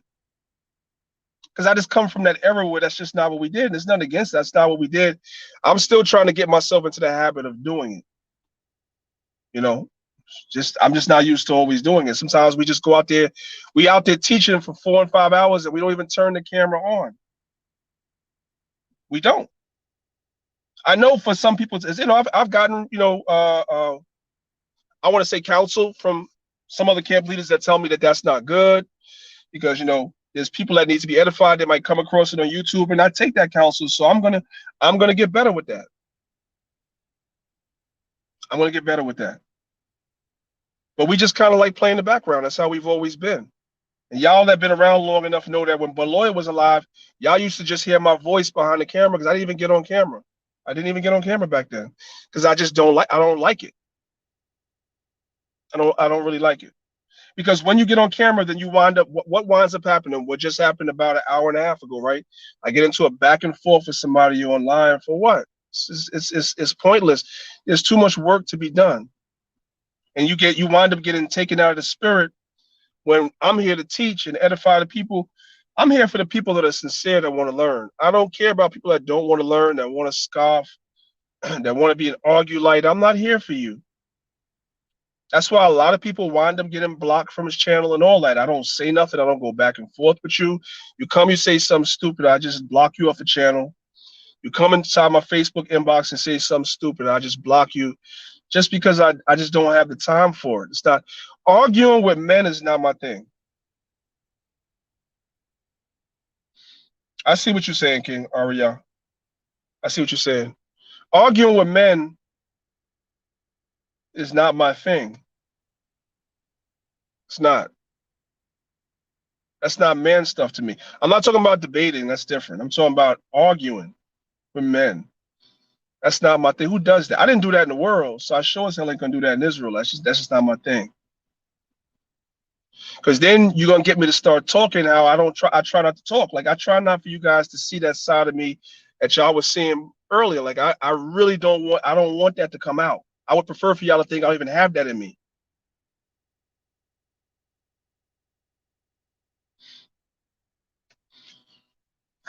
Right, Hassad? Exactly, Hassad. That's right.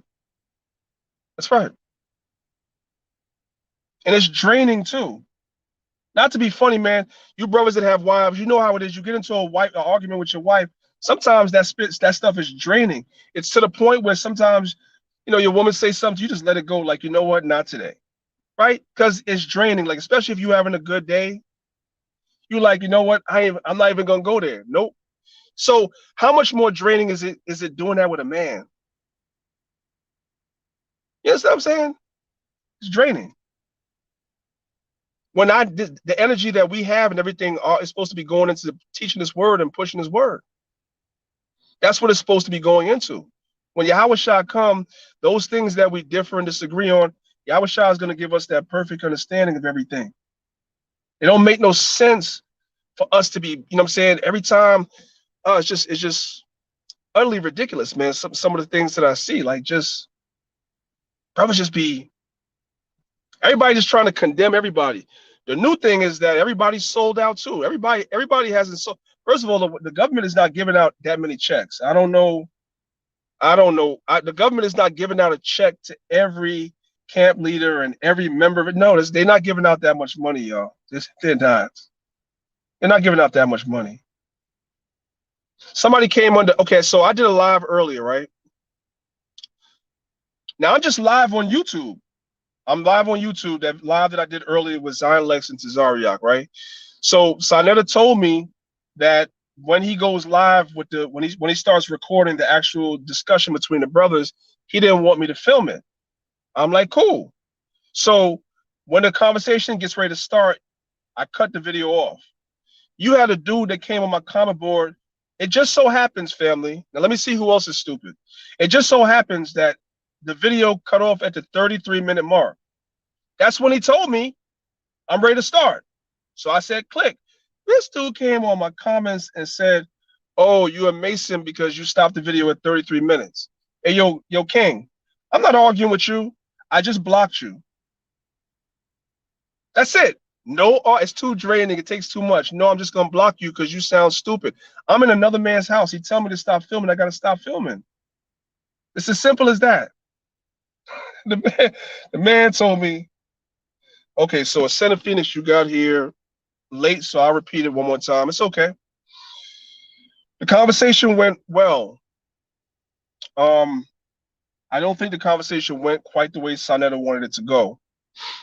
As some of you brothers know already, Zion has refined and changed a lot of teachings that he has towards the New Testament and towards the existence of Yahweh Shai. Does he believe that Yahweh Shai is Hamashiach? No. Does he believe that Yahweh Shai existed? Yes. Does he believe that does he believe the writings of the New Testament? Yes. Right? That wasn't the case when we debated Zion like 5 years ago, was it? When we debated him like 5 years ago? That wasn't the case. So he's changed a lot of his teachings. For some reason, I don't think Sanetta was aware of that. So he was expecting a much more of a back and forth as opposed to them agreeing on so much like they were. So as a result of that, he was the one that wound up getting upset during the conversation, not them. That's how the conversation went. He wasn't very happy with the way it turned out. So I don't know if you guys are going to see the video or not, but I thought the conversation went well. I was glad that I sat there in person and witnessed it. I thought it went well.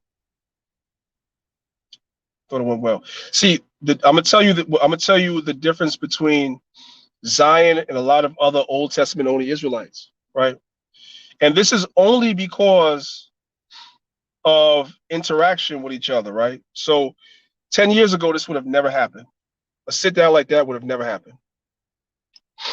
It's because of that debate between Polite and Tazaryach, right?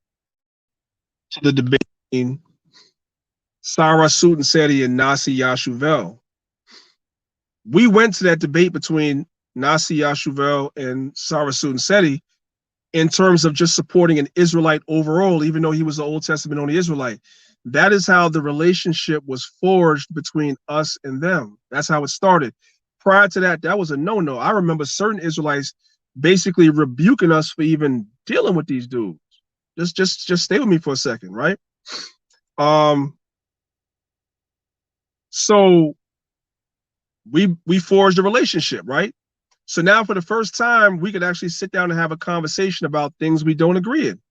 So when we had that sit down, then we did the Cameron trial thing and whatever, y'all know the story.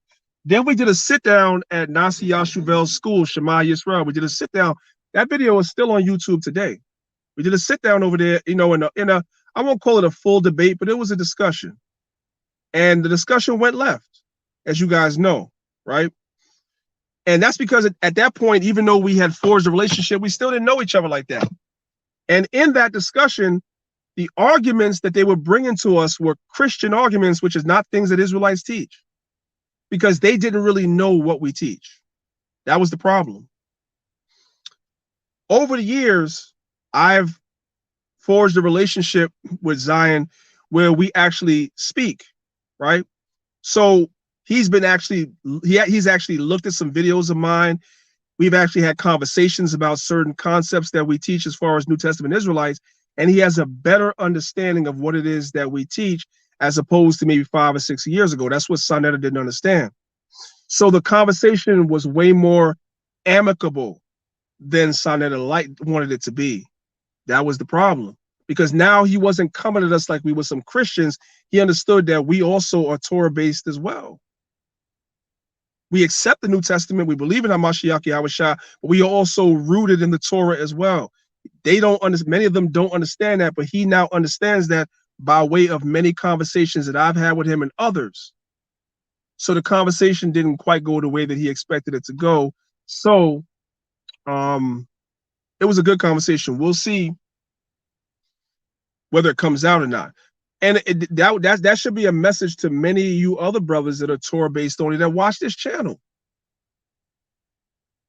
You brothers got to stop mixing us and mingling us in with the Christians. If you have some questions about what we teach, why don't you just ask? Because we're extremely steeped in Torah. We still keep all the same laws and commandments that you brothers keep. We still keep all the holy days that you brothers keep. So we don't eat no daggone pork, shrimp, lobster, crab to eat. We still wear our fringes and everything. We do the same things you dudes do. So I don't understand where you think that we're Christians at. What you don't understand, ask. That's what he did. And so the conversation was able to be an amicable conversation. So it was good. It was good. The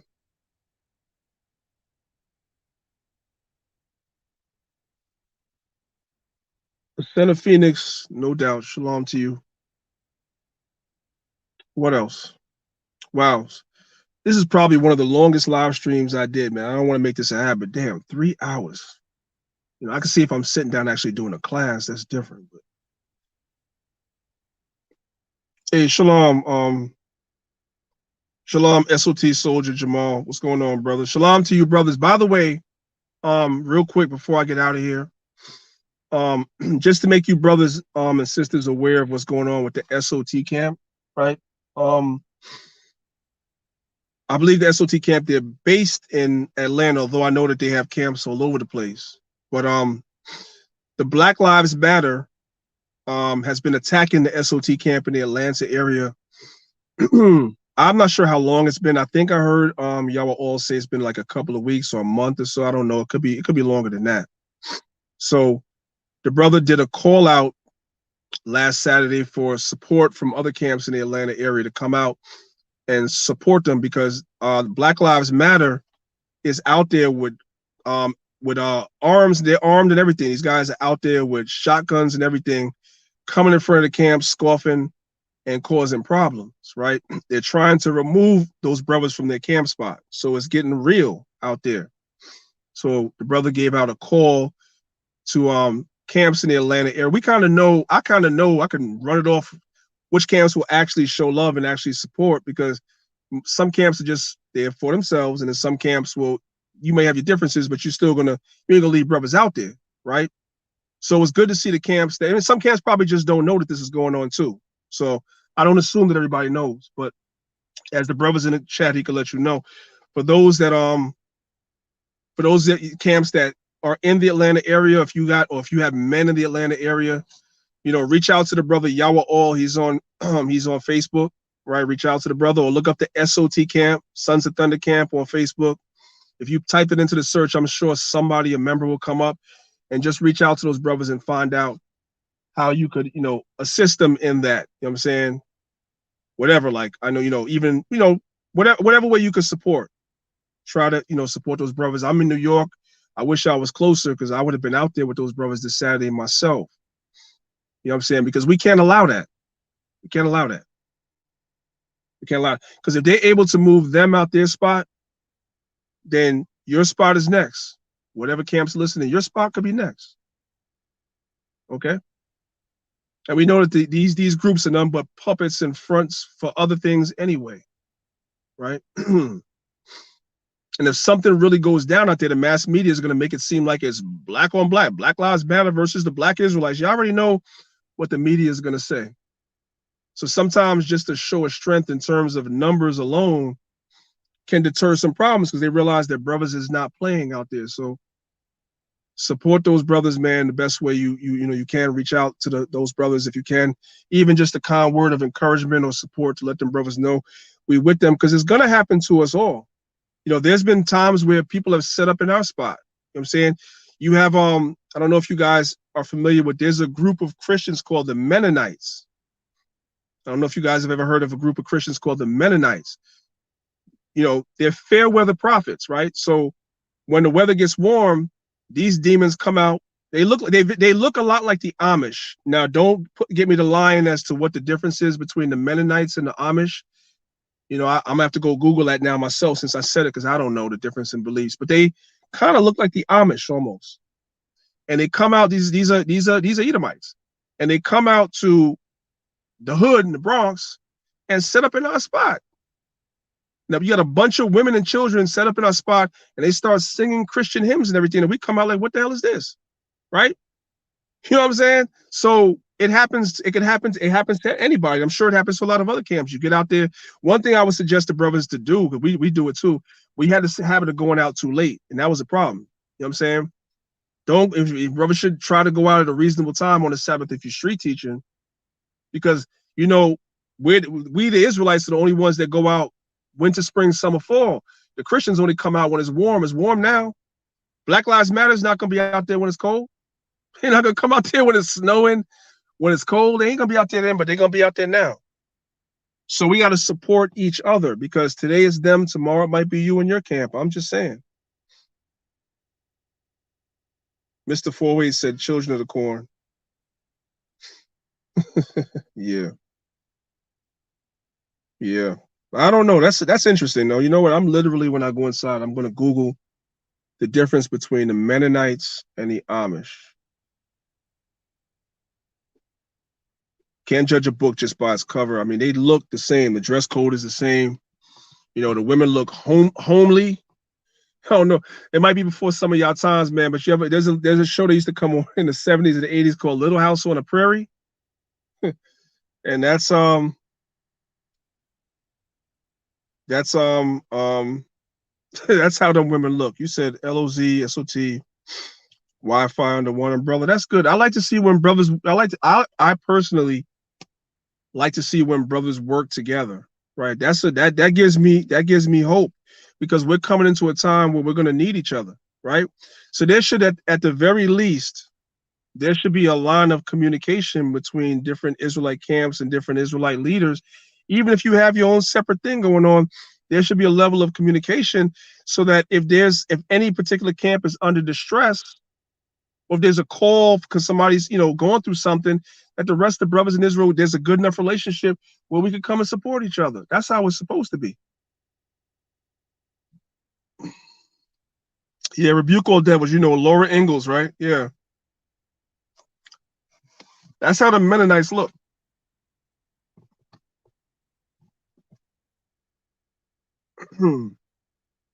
Well, family, usually, this is between us, don't tell nobody. Usually, this time of the day, I get to work early and I go inside at 5 o'clock when he gets here and I take a nap for like an hour and a half. You know, before my guys get to work, I come in and set everything up for them, and then I go take a nap. Got a little stash spot, take a nap. But I spent the last 3 hours with you, brothers and sisters. Probably if that little back and forth didn't happen, I probably would have been off of here a long time ago. But I'm just talking to y'all to try to calm down because I hate to get beside myself and get out the spirit because I don't normally do it. I don't normally do it. It takes a lot, and it's not because I'm any better than y'all. It takes a lot to take me out the spirit or get me like really upset because I was that way when I was younger, and it's okay. I'm not young no more, so you know you got to put away childish things. So I try to not let little things upset me, but every now and then, man, you know, you allow things to kind of take you out the spirit. And so I said, you know, I sat down afterwards. I said, let me just continue to talk to y'all about other things and try to, you know, get myself back in the spirit. I'm gonna be okay. I'll be all right. You know, I'm pretty sure there's a ton of videos coming with my name in it. I appreciate it because guess what? When people see my name in a video, all they're gonna do is come over here and watch my video and they're gonna learn. That's what's gonna wind up happening. They're gonna come like, yo, what do you got going on over there? And they're gonna come and they're gonna learn. And they're gonna be like, you know what? I'm gonna stay over here. Because this is where I'm getting fed that good food. You know what I'm talking about? Yeah.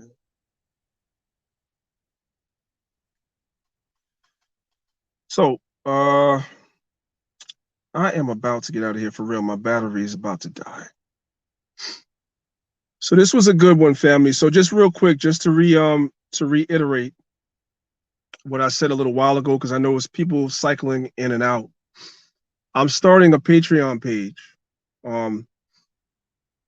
Like I said, I'm not one to, I don't believe in, and I got this from who I consider to be, you know, the chief elder that I always looked up to, and that was Elder Marshall. I don't necessarily believe in charging to teach anybody the word of the Most High. I don't believe in that. Right. But, you know, you guys asked me for beyond that. You guys, like, all the lessons I did for the academy, a lot of y'all have been asking me for those PowerPoints, as well as his history PowerPoints, this, that, and the third, which take me a lot of time to put together. You guys are asking me to put up all the old Bun Lawyer videos. You guys are asking me to put up all the old videos of the elders teaching and all this other stuff, which is, like I said, over 120 hours of video. You guys asked me to put all that stuff up. That just takes time. And those videos were out before, and people hated on those videos, and the pages got struck down and all that. I'm not trying to go through that again. So I want to put it out there for the people that really want it and will appreciate it, so I don't have to worry about it once I put it out that somebody might hate on it, strike it down or something. So I'm probably going to put that stuff on Patreon. You guys can see at the bottom of the screen, the Patreon page is scrolling across. It's Maccabeestv just like this. So when I get some time, I'm going to put up a couple of videos on Patreon, exclusives for Patreon. I'll probably put up some snippets over here on Maccabees as well as on my personal YouTube page where I teach. I'll probably put some snippets up on there. But that'll be coming soon. So, you know, if you guys want to subscribe to the Patreon page and become patrons, feel free. You definitely will get your money's worth. And I promise you guys, you're going to see some stuff that you'd be very hard pressed to see anywhere else because there's not a lot of people that still have this old stuff that I have. So you guys definitely want to look into that. Let me see. Is there anything else I want to say before I go? When you guys get a chance, if you guys have been avid watchers of the channel, you guys heard me say this before. I'm gonna say it again, real quick, and then I'm gonna get out of here. It's very important to understand how the Bible was put together and why it was put together, the way it was put together. I get a lot of questions from people about chronology, why the books of the Bible aren't in their order, so forth. And so I get a lot of questions about a lot of these things, right? Which I'm not going to get into right now. But some of the things that you need to focus on, and that's why I keep harping on it, is I need for you guys to focus on chapters and verses, right? I did a video, not on this channel. I was thinking about putting it up on this channel, but I think I'm going to do a new PowerPoint and go more in depth. So the question came up to me a few years ago concerning the rich man and the beggar in Luke chapter 16, because you have Christians and some Christian-minded Israelites that use that scripture to push this hell doctrine of once you die, you go to hell, right? And those are scriptures that they go to. And so we've always taught people that Luke 16 is a parable.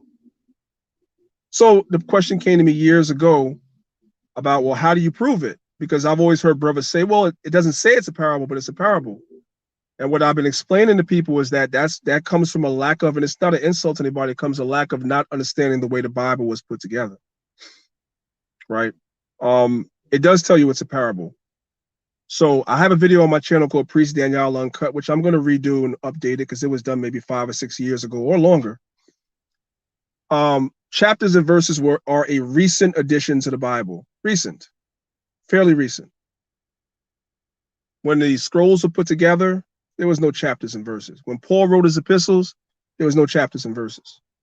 So sometimes the separation of chapters and verses interfere with the context of what you're reading. That's a fact. That's a fact.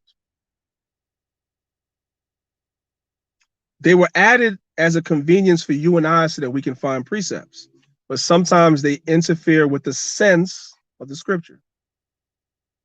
Luke 16 is one such example. If you go to Luke 16, it starts with the word "and." Okay, let me just look it up real quick. Hold on. Pull out my other phone, right? Let me leave this right there. Pull out my other phone. Hold on. Go to Luke 16 real quick. I don't want to, Luke 16, tell you exactly how it starts. All right, KJV. Okay. Luke chapter 16, verse 1 starts off, and he said also. I'm going to say it again. Luke chapter 16, verse 1 starts off by saying, and he said also. What is that letting you know? What is that letting you know? It's letting you know that Luke 16 is picking up from where Luke 15 left off. That's what it's letting you know. That's why it says, and he said also. It's continuing the thought. It only separates by chapter to make it easier for you to find the precepts you're looking for. So the answer to whether or not Luke 16 is a parable is actually in Luke 15, because Luke 15 lets you know Christ was speaking in parables. It lets you know that. And when you begin to start looking at the Bible in its proper context, I'm telling you, brothers and sisters, a lot of doctrines that people come with die on a hill. They die. So you guys are going to hear a lot more of that stuff from me. You'll keep hearing me saying the same stuff over and over again, ad nauseum. Repetition is a part of teaching. I always tell people that. So you're going to hear me saying stuff ad nauseum. Galatians chapter 5 is picking up where Galatians chapter 4 left off. You want to know what the liberty and the bondage is in Galatians chapter 5? Read Galatians chapter 4. It tells you. It tells you. That stuff is not talking about the laws that are done away with. That's a lie. The liberty and the bondage is the old and the new covenant.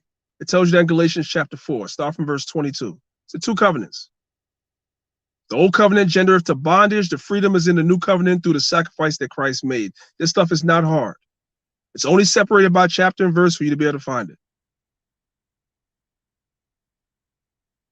So these are the things that we need to focus on. All right.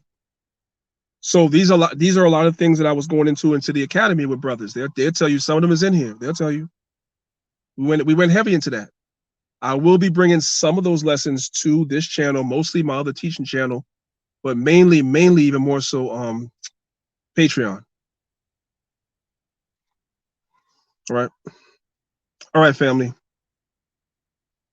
I think I did my time, man. 3 hours and 30 bleeping minutes. That might be a record for this channel. I don't know. I love y'all. Thank you, brothers and sisters, for supporting. For those of y'all that was on all 3.5 hours, I apologize to you. You know what I'm saying? For, going left a little bit. Y'all just excuse me. I'm still a man. I'm still in the flesh. I'm still trying to get it together. You heard? But sometimes some things need to be said. I appreciate y'all. I'll see y'all soon. It's your brother Priest Dan signing off. I say shalom.